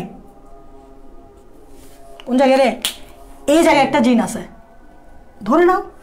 আরেকটা ধরে নাও এই জায়গায় জিন আছে। কোন জায়গায়? কোন জায়গায়? এই জায়গায়। তাহলে এই জায়গায় যে জিন আছে এই জায়গাটার নাম কি? লোকাস। এই জায়গায় যে জিন আছে এই জায়গাটার নাম কি? তাহলে এটাকে লোকাস 1 বললে এটাকে কি বলবো? লোকাস 2। তাহলে এখন লোকাস চিনতে পারছো? ওকে। এখন লোকাসে কি থাকে? জিন থাকে। এখন আমরা কি জিন চিনি? অবশ্যই চিনি। জিন হচ্ছে যেটা বৈশিষ্ট্য নিয়ন্ত্রণ করে। রাত জিন কি? এটা বৈশিষ্ট্য নিয়ন্ত্রণ করে। জিন হচ্ছে যেটা বৈশিষ্ট্য নিয়ন্ত্রণ করে। বৈশিষ্ট্য কি রকম হবে? হ্যাঁ, যেমন আমরা যে লম্বা হব, লম্বা হওয়ার একটা বৈশিষ্ট্য। তাহলে লম্বা হওয়ার জন্য একটা কি আছে? জিন আছে। মোটা হওয়ার জন্য জিন আছে। হ্যাঁ, উচ্চতার জন্য একটা কি আছে? জিন আছে। ওকে। তাহলে দেখো এই জায়গায় একটা জিন থাকবে, ওই জিনটা আমরা ধরে নিলাম উচ্চতা নির্ধারণকারী জিন। তাহলে আমি এখানে কি লিখলাম? উচ্চতা। ঠিক আছে? ওকে। এটাও আরেকটা লোকাস না, তাহলে এই জায়গায় আরেকটা জিন থাকবে না? এই জায়গায় যে জিনটা থাকবে সেটা আমি ধরে নিলাম বর্ণ, রং নির্ধারণকারী জিন। কি বর্ণ বা রং নির্ধারণকারী জিন। ধরো তুমি কালা হইতে পারো, সাদা হইতে পারো, শ্যামলা হইতে পারো। শ্যামলা জেনেটিক্সে শ্যামলা বলতে আবার কোনো কথা নেই। আমি আগে বললাম হয় লাল না হয় সাদা, মাঝামাঝি কোনো কালার নাই জেনেটিক্সে। জেনেটিক্সে শ্যামলা বলতে কোনো কিছু নেই। ওই শ্যামলারে কালাই বলে, এই শ্যামলারে কি বলে? জেনেটিক্সে কালাই বলে। ওকে, আচ্ছা, তাহলে দেখো একটা নির্দিষ্ট লোকাসে অবস্থিত একই বৈশিষ্ট্য নিয়ন্ত্রণকারী জিন থাকতে হবে। তার মানে খেয়াল রাখবা, এটা তো গেল বাবারটা, এটা তো গেল কারটা? বাবারটা। এই যে মায়েরটাও কিন্তু সেম হইতে হবে, কারণ আমরা বলছি এটা হচ্ছে হোমোলোগাস ক্রোমোজোম জোড়া। হোমোলোগাস ক্রোমোজোম জোড়ার মজাটা হচ্ছে এই লোকাসে যে জিনটা থাকবে এই সেম লোকাসেও সেম জিনটা থাকবে। মানে ধরো নাও এখানে যেরকম লোকাস ছিল, এই মায়েরটা তো এরকম একটা লোকাস থাকবে এই জায়গা বরাবর, এখানে যেরকম একটা লোকাস ছিল মায়েরটাতে এরকম একটা লোকাস থাকবে। তাহলে এই লোকাস আর এই লোকাস নির্দিষ্ট কিনা? রাত এই লোকাসটা আর এই লোকাসটা নির্দিষ্ট কিনা? কেন বলো তো? কারণ সেম পজিশনে আছে। কারণ কেন এই নির্দিষ্ট? কেন সেম পজিশনে। এই লোকাসটা আর এই লোকাসটা সেম কি নির্দিষ্ট কিনা? কেন বলো তো? সেম পজিশনে আছে, তাই এই লোকাস এটা নির্দিষ্ট। এখন বলো নির্দিষ্ট লোকাসে একই বৈশিষ্ট্য নিয়ন্ত্রণকারী জিন থাকতে হবে না? সেম বৈশিষ্ট্য। তাহলে এটা যদি উচ্চতার জন্য হয় তাহলে এটাও কি হবে? উচ্চতা। এটাই তো মজা, এটাই তো মজা যে এখানকার যে লোকাস উচ্চতা নির্ধারণ করবে ঠিক সেম লোকাস উচ্চতা নির্ধারণ করবে। এটাই তো কি মজা। তাহলে হাত বলতো, এটা যদি রং নির্ধারণকারী হয় এই জায়গাটা কি হবে? রং। এইবার বুঝতে পারছো এই লাইনগুলো আর মানেটা বুঝতে পারছো? একটি নির্দিষ্ট লোকাসে অবস্থিত একই বৈশিষ্ট্য নিয়ন্ত্রণকারী জিন, একই দেখো এটাও উচ্চতা সেম, এটা উচ্চতা, এটাও রং একই না? একই বৈশিষ্ট্য না? এটাই তো মজা। তাহলে জেনেটিক্স তুমি বুঝে গেছো। প্রায় 50% জেনেটিক্স তুমি বুঝে গেছো। শুধুমাত্র এই একটা নির্দিষ্ট লাইন বোঝার জন্য, শুধুমাত্র এই একটা নির্দিষ্ট লাইন বোঝার জন্য তুমি জেনেটিক্স বুঝে গেছো। ওকে, এখন দেখো এখানে আমি আরেকটা কথা লিখি, জিনের সংখ্যা একই। জিনের সংখ্যা কি? আচ্ছা, এই কথাটা কেন লিখছেন ভাইয়া? এটা কার ক্রোমোজোম? রাত পিতার। এখানে জিন কয়টা? দুইটা। এটা কার ক্রোমোজোম? মাতার। এখানে জিন কয়টা? দুইটা। জিনের সংখ্যা একই হইছে? দুইটা হইছে? দুইটা হইছে? তাহলে জিনের সংখ্যাও একই। জিনের সংখ্যা কি? একই। পিতার যতটা জিন থাকবে মাতার ততটা জিন থাকবে। বুঝা গেছে? ওকে, মজা কি না? মজা কি না বলো, কমেন্টে বলো মজা কি না? মজা। বললাম না জেনেটিক্স তুমি বুঝে গেছো। জেনেটিক্স বোঝানোর কিছু নেই, তুমি আমারে এর পরের দিন থেকে আমারই বুঝাইতে পারবা। তোমরা কি করবা জানো? এর পরের দিন থেকে আমাকে বুঝাবা, ঠিক আছে? তোমরা কি করবা? এর পরের দিন থেকে আমাকে বুঝাবা। ওকে, এতটুকু জানছো, প্রায় শেষ। এইবার আসো ভাই এগুলো মুছে দিই। ওকে, এইবার এসে একটা জিনিস বলবো আমি তোমাদেরকে। এটা হচ্ছে সে তুমি, এবং এটাই হচ্ছে সে তোমার ইয়াগুলা জোড়া ক্রোমোজোম গুলা, হোমোলোগাস ক্রোমোজোম। এটাও 1 নম্বর ছিল, এটাও 1 নম্বর ছিল। এগুলো কয় নম্বর ছিল রাহাত? 2 নম্বর ছিল। এটা কে? এটা কে বলো তো? তুমি। এটা কে? তুমি। তুমি কি বিয়ে করবা না? করবা কি না? তুমি যদি বিয়ে করো তুমি কি তৈরি করবা? শুক্রাণু না, শুক্রাণু তৈরি করবা। ছেলে ধরে নাও, ছেলে। আর মেয়ে হলে ডিম্বাণু তৈরি করবা আর কি। বলো তুমি কি তৈরি করবা? যদি পোলা হও শুক্রাণু তৈরি করো, আর যদি মেয়ে হও ডিম্বাণু তৈরি করো। বলে চুলেও ডিম্বাণু তৈরি করবো না পোলারা, সাবধান। তো সাবধান, পোলারা ডিম্বাণু তৈরি করবা না, পোলারা শুধু শুক্রাণু তৈরি করবা। যে যাকে চিন্তা করতে পারো সামনের মাসে। তাহলে দেখো শুক্রাণু ডিম্বাণু তৈরি কোন প্রক্রিয়ায়? মিওসিস। কোন প্রক্রিয়ায়? মিওসিস। এখন তোমরা জানো মিওসিস 2 ধরনের, meiosis 1 and meiosis 2। Actually chromosome সংখ্যা হ্রাস পায় মিওসিস 1-এ, তাই আমি এটাকে ইন্ডিকেট করে দিচ্ছি মিওসিস 1। এখানে মিওসিস 1 হবে, এখানে মিওসিস 1 হবে। এখন তোমরা জানো মিওসিস 1-এ একটা কোষ থেকে কয়টা সেল, নিউক্লিয়াস থেকে কয়টা নিউক্লিয়াস তৈরি? 2টা। তাহলে দেখো এখানে আমি 2টা নিউক্লিয়াস দিচ্ছি, এটা হচ্ছে নিউক্লিয়াস আর কি, নিউক্লিয়াসের ভিতরেই তো ক্রোমোজোম থাকে। এখানে আমি 2টা নিউক্লিয়াস দিচ্ছি, তাহলে এটা হচ্ছে শুক্রাণু নাম্বার 1, রাত এটা কি 2, শুক্রাণু নাম্বার 1, আর এটা শুক্রাণু নাম্বার কত? 2। ভুলেও এখানে ডিম্বাণু বানাই দিও না, কারণ এটা তুমি যদি ফোলা হও তুমি শুধু শুক্রাণুই তৈরি করবা, আর তুমি যদি মাইয়া হও তুমি শুধু ডিম্বাণুই তৈরি করবা। তো ভুলে শুক্রাণুর মধ্যে ডিম্বাণু 2টা দিয়ে দিও না, আবার ওই কেস ফাইল হয়ে যাবে, পুরা তোমার লাইফ টাইপ চেঞ্জ হয়ে যাবে, জেন্ডারই চেঞ্জ হয়ে যাবে, বুঝা গেছে? লিঙ্গই চেঞ্জ হয়ে যাবে। সো একটু সতর্ক থাকতে হবে। এটা শুক্রাণু নাম্বার 1, এটা শুক্রাণু নাম্বার 2। এখন এই যে জোড়াগুলা ভাঙবে না, জোড়াগুলা ভাঙবে কিনা, কারণ আমরা জানি মিওসিস 1-এ ক্রোমোজোম সংখ্যা হ্রাস পায়। রাত মনোযোগ দে, তুই যদি মনোযোগ দিয়ে বুঝতে পারোস তাহলে ওরা বুঝতে পারবে, কারণ তুই ওদের চেয়ে কি উপরে, তাই না? ওকে, হ্যাঁ তুই ওদের চেয়ে কি উপরে। এখন তুই যদি বুঝতে পারোস তাহলে কি ওরা বুঝতে পারবে। হ্যাঁ, তুই মনোযোগ দে। ক্রোমোজোম সংখ্যা কি হয় মিওসিস 1-এ? ক্রোমোজোম সংখ্যা অর্ধেক হয়। কি হয়? অর্ধেক হয়। দেখো ও যদি বুঝতে পারে তাহলে তোমরা বুঝতে পারবা। এখন বল এখানে কয়টা ক্রোমোজোম? এখানে কয়টা ক্রোমোজোম? হ্যাঁ এখানে ফোকাস দিতে বুঝি, এখানে কমেন্ট করতেছে ফোলাটা। এখানে কয়টা ক্রোমোজোম? আরে বাদ দাও, ওদের ইয়া পড়ে লাভ নেই। এখানে কয়টা ক্রোমোজোম? 2টা। ঘুষি মারে ওদিকে বাড়াই দিব। এখানে কয়টা ক্রোমোজোম? 4টা। অর্ধেক হলে এখানে এই দোনোটাতে কয়টা হইতে হবে? 2টা। তাহলে এটাতে কয়টা হইতে হবে? 2টা। আর এটাতে কয়টা হইতে হবে? 2টা। তাহলে বল জোড়াগুলা ভাঙবে কিনা? জোড়া না ভাঙলে কি আলাদা হয় কখনো? তাহলে এই জোড়াটা ভাঙবে। তাহলে এখানে এই জোড়ার মধ্যে এই ক্রোমোজোমটা কোথায় আসবে? এখানে আসবে। তাহলে ওই 1 নাম্বার লিখে দিছে। আর এই 1 নাম্বারটা কোথায় আসবে? এখানে আসবে। তাহলে জোড়া ভাঙছে কিনা? এই জোড়াটা ভাঙ না, একটা দিকে একটা দিকে। আমি কি একসাথে দিব এগুলা? এই ক্রোমোজোমটাকে আমি এই ক্রোমোজোম এটার সাথে দিব না আলাদা দিব? আলাদা দিব। জোড়াটা ভাঙছে, আবার জোড়া লাগাবো নাকি? হ্যাঁ, জোড়া ভাঙছি না, আবার জোড়া লাগাবো নাকি? না। তাহলে আলাদা দিছি। হ্যাঁ, এটাও কি হবে? আলাদা হবে। ও বুঝছে, তোমরা তাহলে বুঝার কথা, কারণ ও বুঝলে কি তোমরা বুঝবা, ও বুঝলে কি, হ্যাঁ ও বুঝলে কি বলো তো তোমরা বুঝবা। লজ্জা লাগে? তাহলে দেখো এখানে ঘটনাটা কি হয়েছে, আমি এটা লিখতে, কারণ এটা যদি জানো তাহলে তুমি মেন্ডেলের সূত্র পারবা।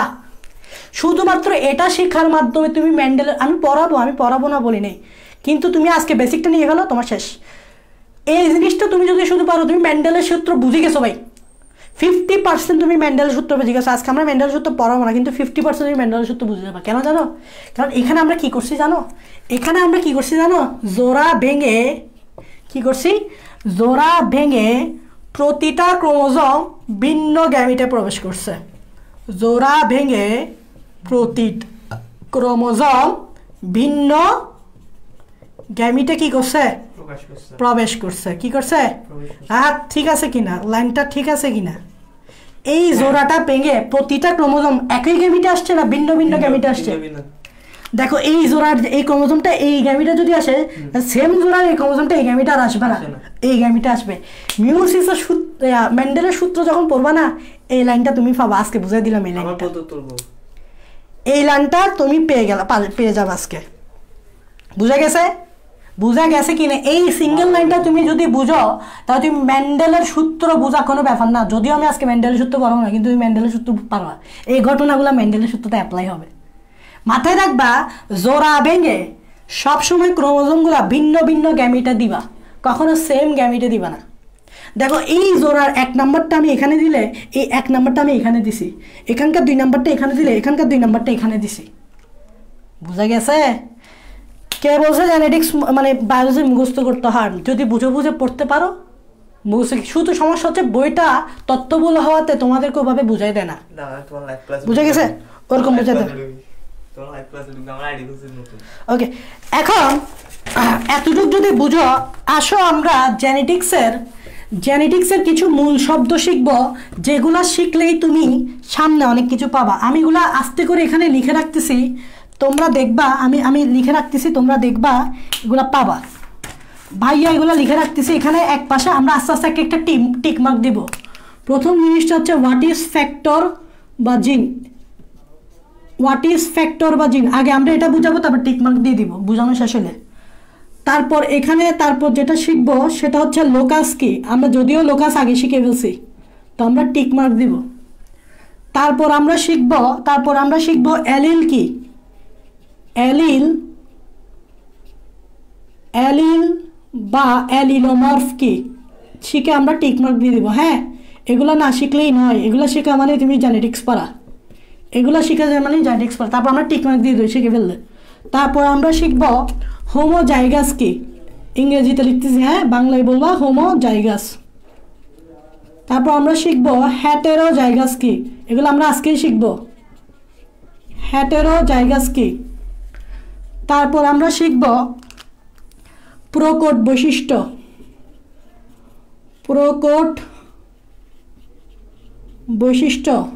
তারপর আমরা শিখব প্রচ্ছন্ন বৈশিষ্ট্য। এগুলো কোনো ব্যাপার না শিখা। তারপর আমরা শিখব ফিনোটাইপ। তারপর শিখব জিনোটাইপ। তারপর শিখব কি রে, জিনোটাইপ। ওরে বাপরে কত কিছু আছে রে, আগে এগুলো শিখে দিই। আরও কয়েকটা আছে, আমরা আগে এই ফিনোটাইপ, হ্যাঁ ঠিক আছে, হ্যাঁ এতটুকু শিখলেই হবে। প্রথমে এইগুলোই জানতে হবে আগে বেশি। প্রথমে আমরা ফ্যাক্টর বা জিন সম্বন্ধে জানবো, লোকাস জানবো, অ্যালিল জানবো, হোমোজাইগাস জানবো, হেটেরোজাইগাস জানবো, প্রোকোট জানবো, প্রচ্ছন্ন জানবো। তারপর আমরা এখানে যাবো। আমি জিন নিয়ে প্রথম ক্লাসে আলোচনা করছি, তবুও আজকে আলোচনা করতেছি। প্রথমে আমরা এটা টিক মার্ক দিলাম, আগে আমরা এই ফ্যাক্টর বা জিন সম্বন্ধে জানবো। ম্যান্ডেল বলতে এটাকে ফ্যাক্টর, পরবর্তীতে ফ্যাক্টরটা নাম চেঞ্জ হয়ে জিন হয়েছে, এটা আমি গত ক্লাসেই বলছি। দেখে নাও, এটা হচ্ছে ভাইয়া নিউক্লিয়াস, সরি কোষ। এটা হচ্ছে ভাইয়া কি, কোষ। প্রথমে আমি কোনটা বুঝাচ্ছি বলো তো ভাইয়া? প্রথমে আমি ভাইয়া তোমাদেরকে জিন বা ফ্যাক্টর বোঝাচ্ছি। হ্যাঁ, এটা হচ্ছে কোষ। কোষের ভিতরে কি আছে বলো তো ভাইয়া? নিউক্লিয়াস। এটা হচ্ছে কি ভাইয়া? নিউক্লিয়াসের ভিতরে কি আছে বলো তো? ক্রোমোজোম। ক্রোমোজোমের ভিতরে কি আছে বলো তো? ডিএনএ। এই যে দেখো ভাইয়া, এটা হচ্ছে ডিএনএ। ডিএনএ কি? Double helix. এই ডিএনএ, এটা হচ্ছে কি ভাইয়া? এটা হচ্ছে ভাইয়া ডিএনএ। এখন আমি তোমাদেরকে ফার্স্ট ক্লাসে বলছিলাম ডিএনএর যে খণ্ডিতাংশগুলো থাকে ওই খণ্ডিতাংশকে বলে জিন। যেমন ডিএনএর এই একটা অংশ আমি নিলাম, জাস্ট এই অংশটা, এই অংশটাকেই আমি একটা জিন বলতেছি। অথবা এখানেও ধরো আরেকটা অংশ আছে, এই অংশটাকে আমরা, তো ডিএনএর কিছু খণ্ডিতাংশ থাকে, এই যেমন এই খণ্ডিতাংশটাকে আমি বলতেছি জিন। এই খণ্ডিতাংশকে আমি কি বলতেছি? ধরো জিন। তাহলে নর্মালি জিন হচ্ছে ডিএনএ খণ্ডিতাংশ, কিন্তু এতটুকু বললে ভালো একটা সংজ্ঞা হয় না, ভালো সংজ্ঞাটা আরেকটু ভালোভাবে বলতে হবে। তো ফার্স্ট অফ অলটা জেনে রাখো, ডিএনএ বা সরি জিন কি? ডিএনএর একটা খণ্ডিতাংশ। দেখো আমি খণ্ডিতাংশ নিলাম না, আমি কি পুরাটা নিছি? পুরাটা নিই নাই তো, কিছু খণ্ডিতাংশ আমি নিছি। ধরো এটা হচ্ছে জিন 1, এটা জিন 2। এখন এতটুকু বললে জিনের পারফেক্ট সংজ্ঞাটা হয় না। আমি কি করতে হবে জানো? নর্মালি এই জিন কি করে? নর্মালি এই জিন বৈশিষ্ট্য প্রকাশ করে। এখন তোমরা কি জানো জিন কিভাবে বৈশিষ্ট্য প্রকাশ করে? জানো না। সেটা হচ্ছে প্রোটিন তৈরির মাধ্যমে। একটা প্রোটিন তৈরি হলেই তোমার জিন প্রকাশ পাবে। ব্যাপারটা আমি বোঝাচ্ছি। তা আগে এখানে আমি লিখি ডিএনএ কি, সরি জিন কি? ডিএনএ অণুর খণ্ডিতাংশ। আমি একটু আগে দেখাইছি ডিএনএ অণুর খণ্ডিতাংশ, যা ডিএনএ অনুখণ্ডিতাংশ যা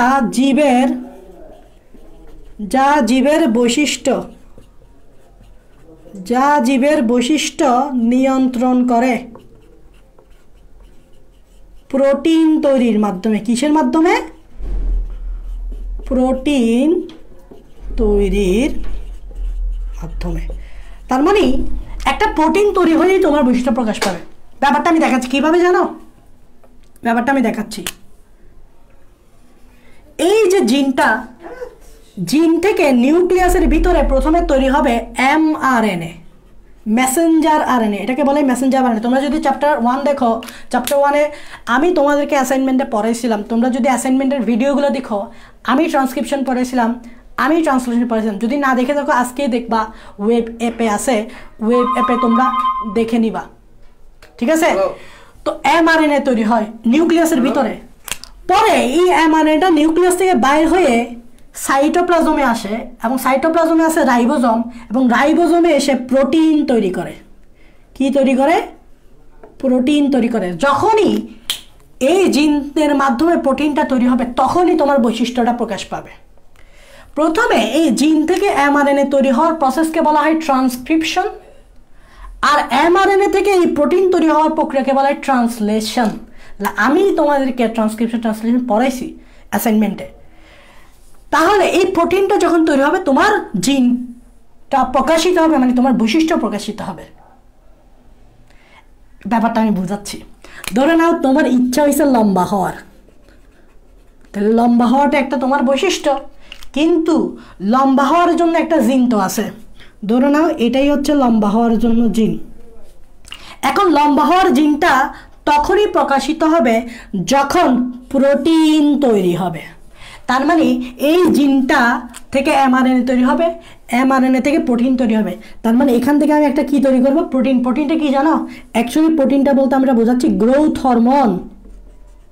গ্রোথ, সাপোজ আমি এটা বোঝাচ্ছি growth hormone, and we know hormone is one kind of protein. We know hormone is one kind of protein.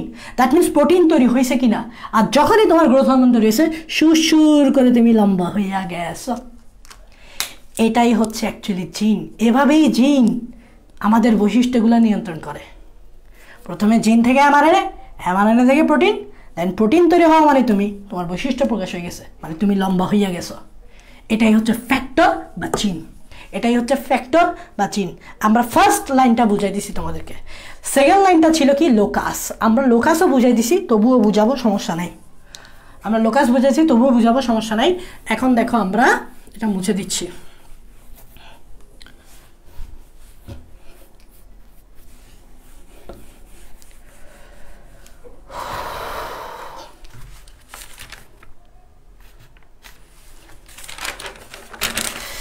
দেখো মনোযোগ দিবা। আবার সেই আমি পিতার আর মাতার হোমোলোগাস ক্রোমোজোম দুইবার জোড়া নিবা এখানে, আবার সেই একই কাহিনী।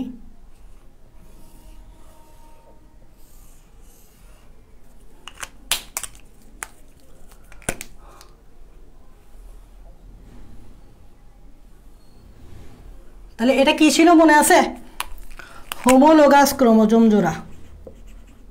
হোমোলোগাস ক্রোমোজোম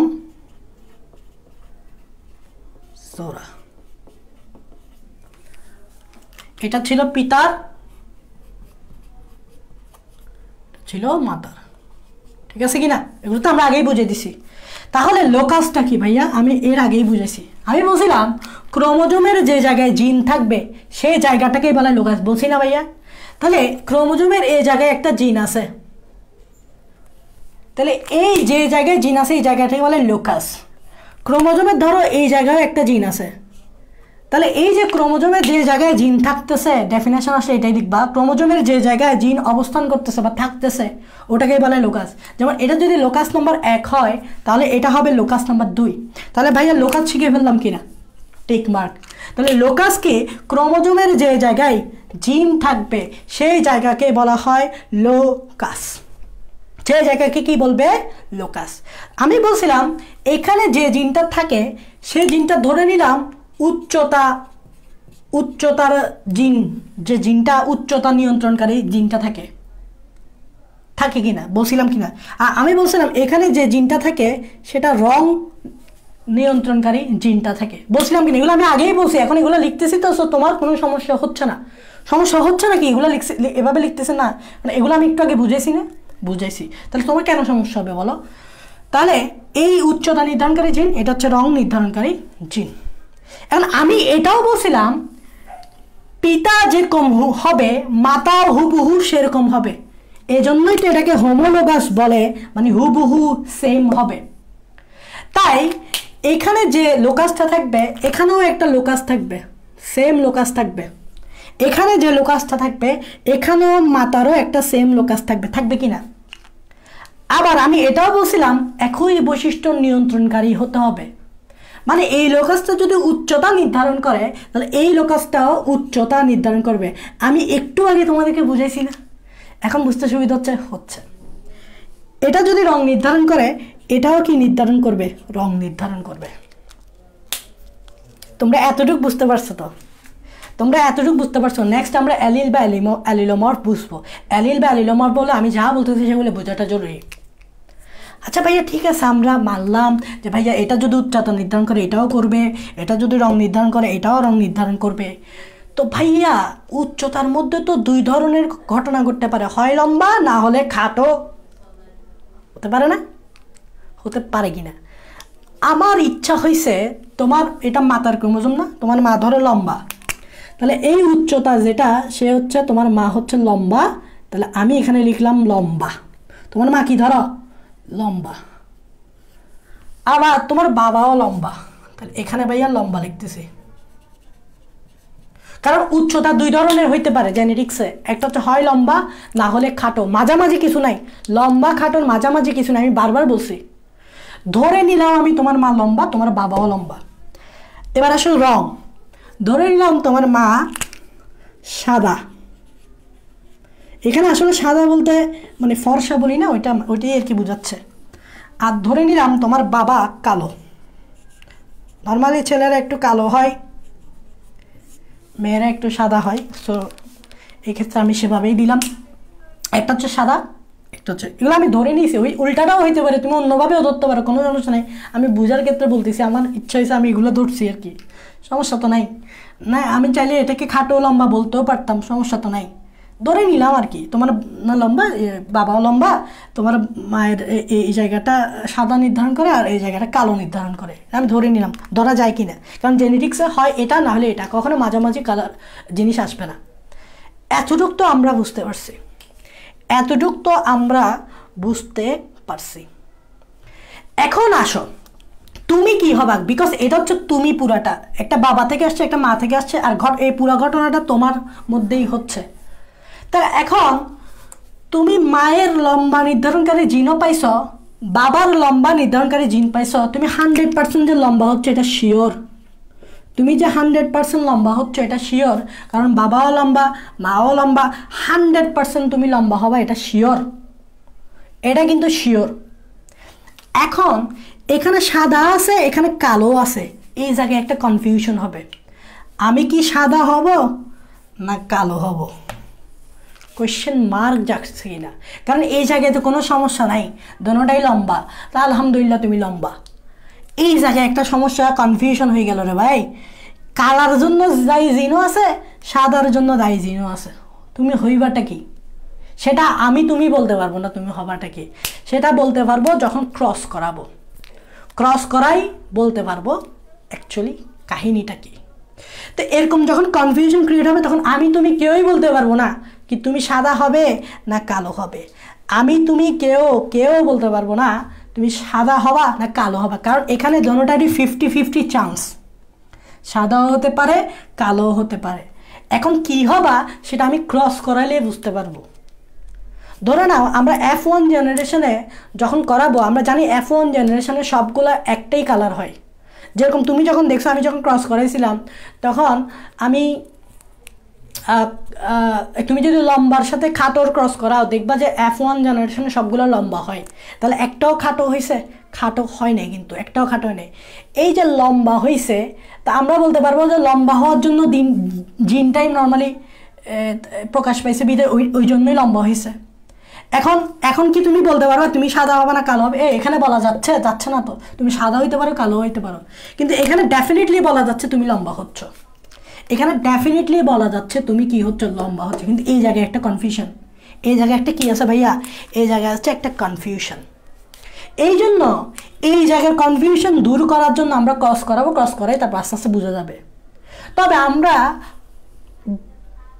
আলোচনার সুবিধার্থে একটাকে ধরে নিব যেটা প্রকাশ পাবে, আমি ধরে নিব হয় সাদা প্রকাশ পাবে, আমি ধরে নিব হয় কালো প্রকাশ, কারণ যে কোনো একটা তো প্রকাশ পাবেই, সেটা যে কোনোই হইতে পারে। তো আমি আমার আলোচনার সুবিধাতে যে কোনো একটা ধরে নিব। এই জন্য তোমাকে দুইটা জিনিস জানতে হবে, একটা হচ্ছে প্রকট জিন, একটু এখানে লিখবা তোমরা, একটা হচ্ছে প্রকট জিন আরেকটা হচ্ছে প্রচ্ছন্ন জিন। এই দুইটা একটু জেনে নিব এই দুইটা। প্রকট জিন মানে হচ্ছে যে জিনটা প্রকাশ পায়, এখানে আমি লিখছি যেটা, এখানে আমি জাস্ট লিখি প্রকাশ পায়, তাহলে তোমরা বুঝবা। প্রকট জিনটা হচ্ছে যেটা প্রকাশ পায়, আর প্রচ্ছন্ন জিনটা হচ্ছে যেটা প্রকাশে বাধা পায়। তাহলে আমাকে বলো প্রকট জিন মানে কি আর প্রচ্ছন্ন জিন মানে কি? প্রকট জিন মানে হচ্ছে যেটা প্রকাশ পায়, আর প্রচ্ছন্ন জিন মানে হচ্ছে যেটা প্রকাশে বাধা পায়। এখন তুমি আমাকে বলো এখানে লম্বা, আলহামদুলিল্লাহ এখানে তো লম্বাটাই আছে শুধু, তাহলে এটা তো প্রকাশ পাবেই, তাহলে এখানে কিন্তু প্রকট বলা যায়। এখানে এই লম্বা বলো বা এই লম্বা বলো, এটাকে কি বলা যাচ্ছে? মোটামুটি প্রকট বলা যাচ্ছে। কিন্তু সমস্যাটা হইল কি জানো, এখানে আছে সাদা, এখানে আছে কালো, কোনটারে বলবো প্রকট, কোনটারে বলবো প্রচ্ছন্ন? কারণ এখানে সাদাও তো হইতে পারে, প্রকাশ পাইতে পারে, অথবা কালোও প্রকাশ পাইতে পারে না? ক্রস করলেই বোঝা যায় যে আসলে কোনটা প্রকাশ পাইছে। তো আমরা আলোচনার সুবিধার্থে ধরে নিলাম কালোটা প্রকাশ পাবে, তাহলে এইটা প্রকট, আর সাদাটা প্রকাশ পাবে না, তাহলে এইটাই প্রচ্ছন্ন। তাহলে প্রকট মানে কি? যেটা প্রকাশ পাবে। প্রচ্ছন্ন মানে কি? যেটা প্রকাশ পাবে না। তাহলে আমি ধরে নিলাম কালোটা প্রকাশ পাবে, তাহলে এটা প্রকট, আর সাদাটা প্রকাশ পাবে না, তাই এটা প্রচ্ছন্ন। তো মনে রাখবা প্রকট জিন যদি প্রকাশ পায় আমরা এটাকে কিভাবে প্রকাশ করি? মনে রাখবা বড় হাতের ক্যাপিটাল অক্ষর, বড় হাতের অক্ষর। আর প্রচ্ছন্ন জিনকে যদি প্রকাশ করতে চাই তাহলে তুমি দিবা ছোট হাতের অক্ষর। ব্যাপারটা আমি বুঝাচ্ছি, আজকে হচ্ছে পুরো বেসিক জিনিস, ছোট হাতের অক্ষর। তার মানে প্রকট জিন যদি প্রকাশ পায় আমরা বড় হাতের অক্ষর ইউজ করব, শুধু একটা অক্ষর। আর প্রচ্ছন্ন জিন যদি হয় তাহলে আমরা ছোট হাতের অক্ষর ইউজ করব। তাহলে যেটা প্রকট সেটাকে বড় হাতের অক্ষর দিয়ে প্রকাশ করব, যেটা প্রচ্ছন্ন সেটাকে ছোট হাতের অক্ষর দিয়ে প্রকাশ করব। তাহলে ভাই একটু বুঝাচ্ছি, একটু মনোযোগ দিবা, আমি বুঝাচ্ছি। এই যে লম্বা হওয়ার জন্য যে জিন, এটা প্রকট, বিকজ এটা তো প্রকাশ পাবেই, তাই এটাকে আমি বড় হাতের অক্ষর দিব। আর লম্বাকে ইংরেজিতে বলে টল, তাইলে এটা হবে বড় হাতের টি। এই দেখো এটা হবে বড় হাতের টি, তাহলে এটাও হবে বড় হাতের টি, কারণ এটা প্রকাশ পাচ্ছে, এটা প্রকাশ পাচ্ছে। যেটা প্রকাশ পাচ্ছে সেটাকে বলি প্রকট, আর ওইটা বড় হাতের অক্ষর দিয়ে প্রকাশ করতে হবে। এইদিকে আসো, এখানে কালোটা প্রকাশ পাবে কি সাদাটা প্রকাশ পাবে এটা আমি জানি না, তবে আমি আলোচনা সুবিধার্থে ধরে নিলাম কালোটা প্রকাশ পাবে। তো যেটা প্রকাশ পাবে সেটাকে বড় হাতের অক্ষর দিয়ে প্রকাশ করতে হবে। তাহলে এটা হচ্ছে ব্ল্যাক, ব্ল্যাকের বড় হাতের অক্ষর কি? বি, বড় হাতের বি। এখন দেখো যেটা প্রকাশ পাবে না, কোনটা প্রকাশ পাচ্ছে না? সাদাটা। এই সাদাটা প্রকাশ পাচ্ছে না, আমি বলছি এটা প্রকাশ পাবে, তাই এটা বড় হাতের অক্ষর দিবা, ব্ল্যাকের বি। আর যেহেতু সাদাটা প্রকাশ পাচ্ছে না তাহলে এটাকে ছোট হাতের অক্ষর দিতে হবে। এখন অনেকে কি জানো, সাদা ইংরেজি কি? হোয়াইট না? সাদার ইংরেজি কি? হোয়াইট না? অনেকে কি করবে জানো, এখানে ছোট হাতের ডাব্লিউ দিবে। ভাই এটা ভুলেও করা যাবে না, কারণ দুইটা ডিফারেন্ট অক্ষর ইউজ করতে পারবে না। যেমন এটাকে যদি বড় হাতের বি দাও তখন এখানে ইউজ করতে হবে ছোট হাতের বি।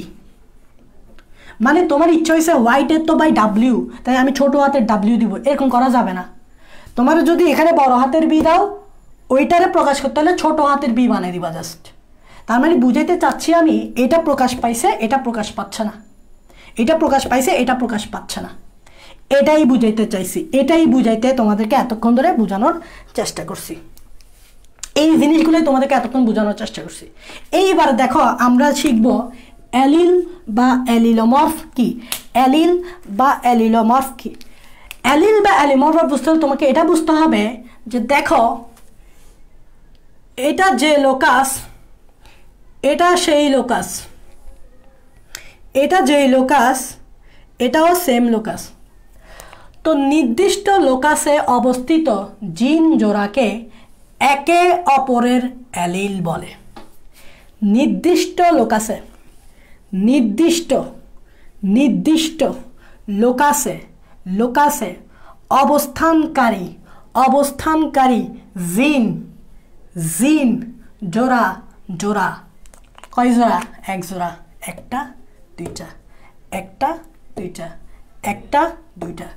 জিন জোড়া কে একে অপরের অ্যালিল বলে। তাহলে হোয়াট ইজ অ্যালিল? সেটা হচ্ছে নির্দিষ্ট লোকাসে অবস্থানকারী জিন জোড়া, এক জোড়া না, একে অপরের অ্যালিল বলে। মানে এ এর অ্যালিল, এ এর অ্যালিল। ঠিক সেমভাবে এখানে আসো, এখানে আসো, নির্দিষ্ট লোকাসে অবস্থানকারী জিন জোড়াকে, জিন জোড়াকে, দোনোটা জোড়া, একে অপরের অ্যালিল বলে। তার মানে এ এর অ্যালিল, এ এর অ্যালিল। তার মানে অ্যালিল হইতে হইলে নির্দিষ্ট লোকাসে অবস্থান করতে হবে। এইবার তোমাদের কাছে আমার প্রশ্ন, এই অ্যালিল এটা আর এটা অ্যালিল কিনা? আমি তোমাদেরকে দেখাচ্ছি, মানে এটা আর কি, এইটা আর এইটা অ্যালিল কিনা। তোমাদের কাছে আমার প্রশ্ন, আমি অ্যালিল বলছি এইভাবে হবে, পাশাপাশি এইভাবে অ্যালিল হবে, কিন্তু আমি যদি এভাবে লম্বা লম্বি হিসাব করি, মানে এটার সাথে যদি এটা কম্পেয়ার করি, অথবা এটার সাথে যদি এটা কম্পেয়ার করি, অথবা এটার সাথে এটা যদি কম্পেয়ার করি, তখন তুমি এটাকে অ্যালিল বলবা না, তখন এটাকে বলবা নন অ্যালিল। তাহলে আমি তোমাদেরকে কি অ্যালিল শব্দটা বুঝাইতে পারছি? আমি তোমাদেরকে কি নন অ্যালিল শব্দটা বুঝাইতে পারছি? অ্যালিল তখনই হবে যখন এরকম পাশাপাশি হবে, যেমন এটা এটার অ্যালিল, এটা এটার অ্যালিল, তখনই অ্যালিল হবে। কিন্তু এটার সাথে যদি তুমি এটা কম্পেয়ার করো, এভাবে অ্যালিল হবে না। এটার সাথে যদি এটা কম্পেয়ার করো, এভাবে অ্যালিল হবে না ভাইয়া, এভাবে অ্যালিল হবে না, এটা তো নন অ্যালিল। তাহলে তোমাদেরকে আমি অ্যালিলও বুঝে দিলাম, মানে অ্যালিলোমর্ফও বুঝে দিলাম। এখন তুমি যদি ভাইয়া অ্যালিল বুঝো না, তোমার কিন্তু হোমোজাইগাস হেটারোজাইগাস কোনো ব্যাপার না, তোমার কিন্তু হোমোজাইগাস হেটারোজাইগাস কোনো ব্যাপার না। আমি তোমাদেরকে এখানে একটু বুঝাবো, হোমোজাইগাস হেটারোজাইগাস কোনো বোঝার ব্যাপার না। দেখো আমি তোমাদেরকে বোঝাচ্ছি। প্রথমে দেখো হোমোজাইগাস, দেখো হোমোজাইগাসের আরেক নাম হচ্ছে বিশুদ্ধ। হোমোজাইগাসের আরেক নাম কি? বিশুদ্ধ, বিশুদ্ধ বা খাঁটি যাই বলো। তার মানে হোমোজাইগাস বা বিশুদ্ধ জীব বলতে কি বোঝায়, এটা মনোযোগ দাও। হোমোজাইগাস বা বিশুদ্ধ জীব বলতে বোঝাচ্ছে যদি অ্যালিল দুটি সেম প্রকৃতির হয়, অ্যালিল দুটি কি সেম প্রকৃতির হয়। আমি মানে বুঝাচ্ছি, এখানে অ্যালিল কয়টা? দুইটা না? এখানে অ্যালিল কয়টা? দুইটা না? তাহলে এই অ্যালিল দুইটা যদি সেম প্রকৃতির হয়, হোমো মানে সমান, হোমো মানে কি? সমান। তাহলে অ্যালিল দুইটা যদি সেম হয় মানে সমান হয়, তাহলেই হোমোজাইগাস। একটু দেখি, এই যে দুইটা অ্যালিল, আমি বলি পাশাপাশি সবসময় অ্যালিল হয়। বড় হাতের টি, বড় হাতের টি, দেখো এটা বড় হাতের টি, এটাও বড় হাতের টি, সেম কিনা? তো যখন সেম হবে তখনই তুমি হোমোজাইগাস বলতে পারবা। অথবা বড় হাতের টি বা বড় হাতের টি না হয়ে এরকমও তো হতে পারে, ছোট হাতের টি, ছোট হাতের টি হতে পারে না? কারণ সেম কিনা, আমি বলছি সেম হইতে হবে। তো অ্যালিল দুইটা যদি সেম প্রকৃতির হয়, মানে হয় বড় হাতের অথবা ছোট হাতের হয়, তখনই এদেরকে বলা হয় হোমোজাইগাস বা বিশুদ্ধ জীব। তার মানে কখনো যদি এরকম সেম দেখো না, অ্যালিলগুলা সেম যদি দেখো, তাহলে তুমি সাথে সাথে বলবো ভাইয়া এটা হচ্ছে বিশুদ্ধ জীব, মানে হোমোজাইগাস জীব। ওকে, ক্লিয়ার? এখন ভাইয়া তাহলে হেটারোজাইগাস কখন বলবো? হেটারোজাইগাস কখন বলবো? তার আমি হেটারো লিখি। হ্যাঁ, হেটারো মানে বোঝা যাচ্ছে, হেটারো শব্দটার অর্থ কি জানো? ভিন্ন, মানে এরকম সেম হইতে পারবে না। যেমন আমি এটাই দেখাই তোমাদেরকে, আমাদের এখানে জিরাস দেখো, তুমি দেখো একটু মনোযোগ দাও, এইটা দেখো বড় হাতের বি আর এটা দেখো ছোট হাতের বি, সেম। তাহলে এখানে যদি আমি দেখাই একটা অ্যালিল, এই অ্যালিলটা হচ্ছে বড় হাতের আর এই অ্যালিলটা হচ্ছে ছোট হাতের, same same, heterozygous same same না। আচ্ছা, হেটারোজাইগাস আরেক নাম কি জানো? হেটারোজাইগাস আরেক নাম হচ্ছে অবিশুদ্ধ, বা এটা আরেকটা নাম জানা জরুরি, বা সংকর, বা সংকর জীব। সংকর মানে কি? দুইটা ভিন্ন জিনিসের সাথে, দেখো দুইটা ভিন্ন জিনিস, তাই সংকর। তাহলে তখনই তুমি বলবা এটাকে হেটারোজাইগাস জীব। তাহলে তোমাদেরকে আমি হোমোজাইগাসও চিনতে পারছি, হেটারোজাইগাস চিনতে পারছি। তুমি কখন হেটারোজাইগাস বলবা? যখন অ্যালিল দুইটা ভিন্ন টাইপসের হবে, দেখো একটা বড় হাতের একটা ছোট হাতের। আর যখন অ্যালিল দুইটা সেম হবে, হয় বড় বড় না হয় ছোট ছোট, সেম না, তখন হবে হোমো। আর হেটারো হবে ভিন্ন হইলে। আশা করি তোমাদেরকে হোমোজাইগাস হেটারোজাইগাস জীবও বুঝাইতে পারছি। এইবার আসো প্রকট বৈশিষ্ট্য কি, প্রচ্ছন্ন বৈশিষ্ট্য কি, এইটা বোঝার চেষ্টা করো। এটার বুঝতে হইলে তোমার এই হেটারোজাইগাসটা একটু লাগবে, এটা বুঝতে হইলে এই হেটারোজাইগাসটা একটু লাগবে, তাই আমি বুঝতেছি না। এই দেখো একটা জীব নিলা, যে জীবটা হচ্ছে হেটারোজাইগাস বা অবিচ্ছেদ্য বা সংকর জীব, মানে এক অ্যালিল দুইটা সেম না। এই দেখো এই ছোট হাতের বিটা কিসের জন্য দায়ী, সাদা কালারের জন্য দায়ী। এই বড় হাতেরটা বিটা কিসের জন্য দায়ী, কালা কালারের জন্য দায়ী। এখন এই কালা আর সাদার মধ্যে, এই কালো আর সাদার মধ্যে যেটা যে বৈশিষ্ট্যটা প্রকাশ পাবে সেই বৈশিষ্ট্যটা হচ্ছে প্রকট, যে বৈশিষ্ট্যটা প্রকাশ পাবে না সেই বৈশিষ্ট্যটা হচ্ছে প্রচ্ছন্ন। তাহলে একটু দেখো এই সাদার কালা, এই বড় হাতের বি আর ছোট হাতের বি, এই বড় হাতের বি যেটা এটা প্রকাশ পায়, আর ছোট হাতের এই বি যেটা এটা প্রকাশ পায় না। মানে এই সাদা কালারটা প্রকাশ পায় না, এই কালো কালারটা প্রকাশ পায়। তাহলে যেই কালারের জিনটা প্রকাশ পায় সেই বৈশিষ্ট্যটাকে বলা হবে প্রকট বৈশিষ্ট্য, মানে এইটা। আর যে কালারের বৈশিষ্ট্যটা প্রকাশ পাবে না সেটাকে বলবো প্রচ্ছন্ন বৈশিষ্ট্য। তুমি দেখো কালো আর সাদার মধ্যে আমি কোনটাকে ধরে নিছি প্রকাশ পাবে, কালোটাকে, তাই বড় হাতের বি দিছি, নইলে তো ছোট হাতের দিতাম। তো যেটা প্রকাশ পাচ্ছে হেটারোজাইগাস জীবে, কোন জীবে, নট এখানে এটা অ্যাপ্লাই করার দরকার আছে, কারণ এখানে তো ধনুটাই ভাই লম্বা, ওটা তো লম্বাই হবে, এখানে কোনো বেজাল নাই। এই জায়গায় বেজাল আছে বলো তো, লম্বা লম্বা লম্বা লম্বা, বেজাল কি রে ভাই, লম্বাই তো হবে। এখানে প্রকট প্রচ্ছন্ন বলার দরকার আছে, এই জায়গায় প্রকট প্রচ্ছন্ন বলার দরকার আছে, নাই তো, দোনোটাই লম্বা, কিন্তু এই জায়গায় বলার দরকার আছে কারণ এখানে একটা কালো একটা সাদা। তাই হেটারোজাইগাস জীব মানে অবিশুদ্ধ জীব বা সংকর জীবে যে বৈশিষ্ট্যটা প্রকাশ পাবে, যেমন কালোটা প্রকাশ পেয়েছে ওটাকে বলবো প্রকট, যে বৈশিষ্ট্যটা প্রকাশ পাবে না মানে সাদাটা প্রকাশ পাবে না সেটাকে বলবো প্রচ্ছন্ন। বুঝতে পারছো প্রকট প্রচ্ছন্ন? ওকে, এইবার আছে ফিনোটাইপ কি জিনোটাইপ কি। আমি একটু সময় দেখে আসি, কয়টা বাজে?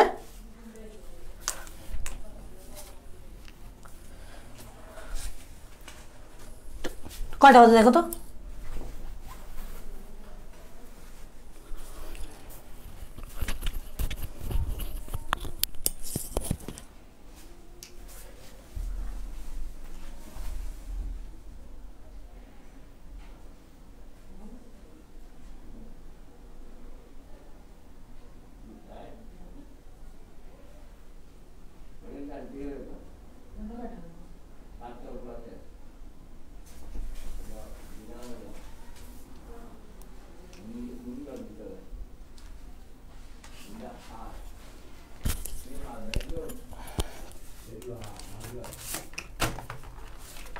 আচ্ছা, তোমাদের ম্যাথ ক্লাস কি শুরু হয়েছে? তোমরা আমাকে একটু কমেন্টে জানাও তোমাদের অভিদাদার কি তোমাদের ম্যাথ ক্লাস শুরু হয়েছে নাকি, দেখো তো একটু। অভিদাদার ম্যাথ ক্লাস শুরু হয়েছে নাকি একটু দেখো তো।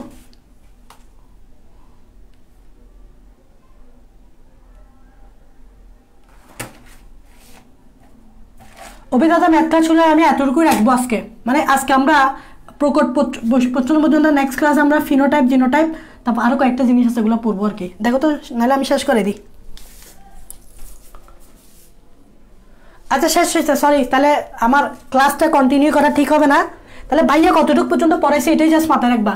ভাইয়া এই প্রকট প্রচ্ছন্ন পর্যন্ত পড়াইছি, নেক্সট ক্লাস এখান থেকেই শুরু হবে, মানে ফিনোটাইপ জিনোটাইপ দিয়ে শুরু হবে। তাই তোমরা এতটুকু ক্লিয়ার রাখবা। আর আজকে আমরা একটা ফিডব্যাক পোস্ট নিব, দেখবো তোমরা এতটুকু পর্যন্ত বুঝতে পারছো কিনা। বুঝতে পারলে আলহামদুলিল্লাহ, ঠিক আছে। তো তোমরা সেই পর্যন্ত সবাই সুস্থ থাকো এবং কেমন এনজয় করছো ওই পোস্টটা তোমরা সবাই বলিও। সব জিনিস বুঝতে পারছো না, এগুলো বুঝলে তোমার জেনেটিক্স ক্লিয়ার, একদম ক্লিয়ার, পানিও আর জেনেটিক্স, তাই এগুলো ক্লিয়ার রাখতে হবে। তোমরা ভালোভাবে ক্লিয়ার হয়েছে কিনা এটা মাথায় রাখবা। নেক্সট হচ্ছে আমরা ফিনোটাইপ জিনোটাইপ, তারপর আরও কিছু আছে টেস্ট ক্রস ব্যাকক্রস। ভাই টেস্ট ক্রস ব্যাকক্রস বই বললে কিচ্ছু বুঝবে না, আমি 100% ড্যাম শিওর তুমি টেস্ট ক্রস ব্যাকক্রস বই পড়লে কিচ্ছু বুঝবে না, আমি বুঝিয়ে দিব। সে পর্যন্ত সবাই সুস্থ থাকবো।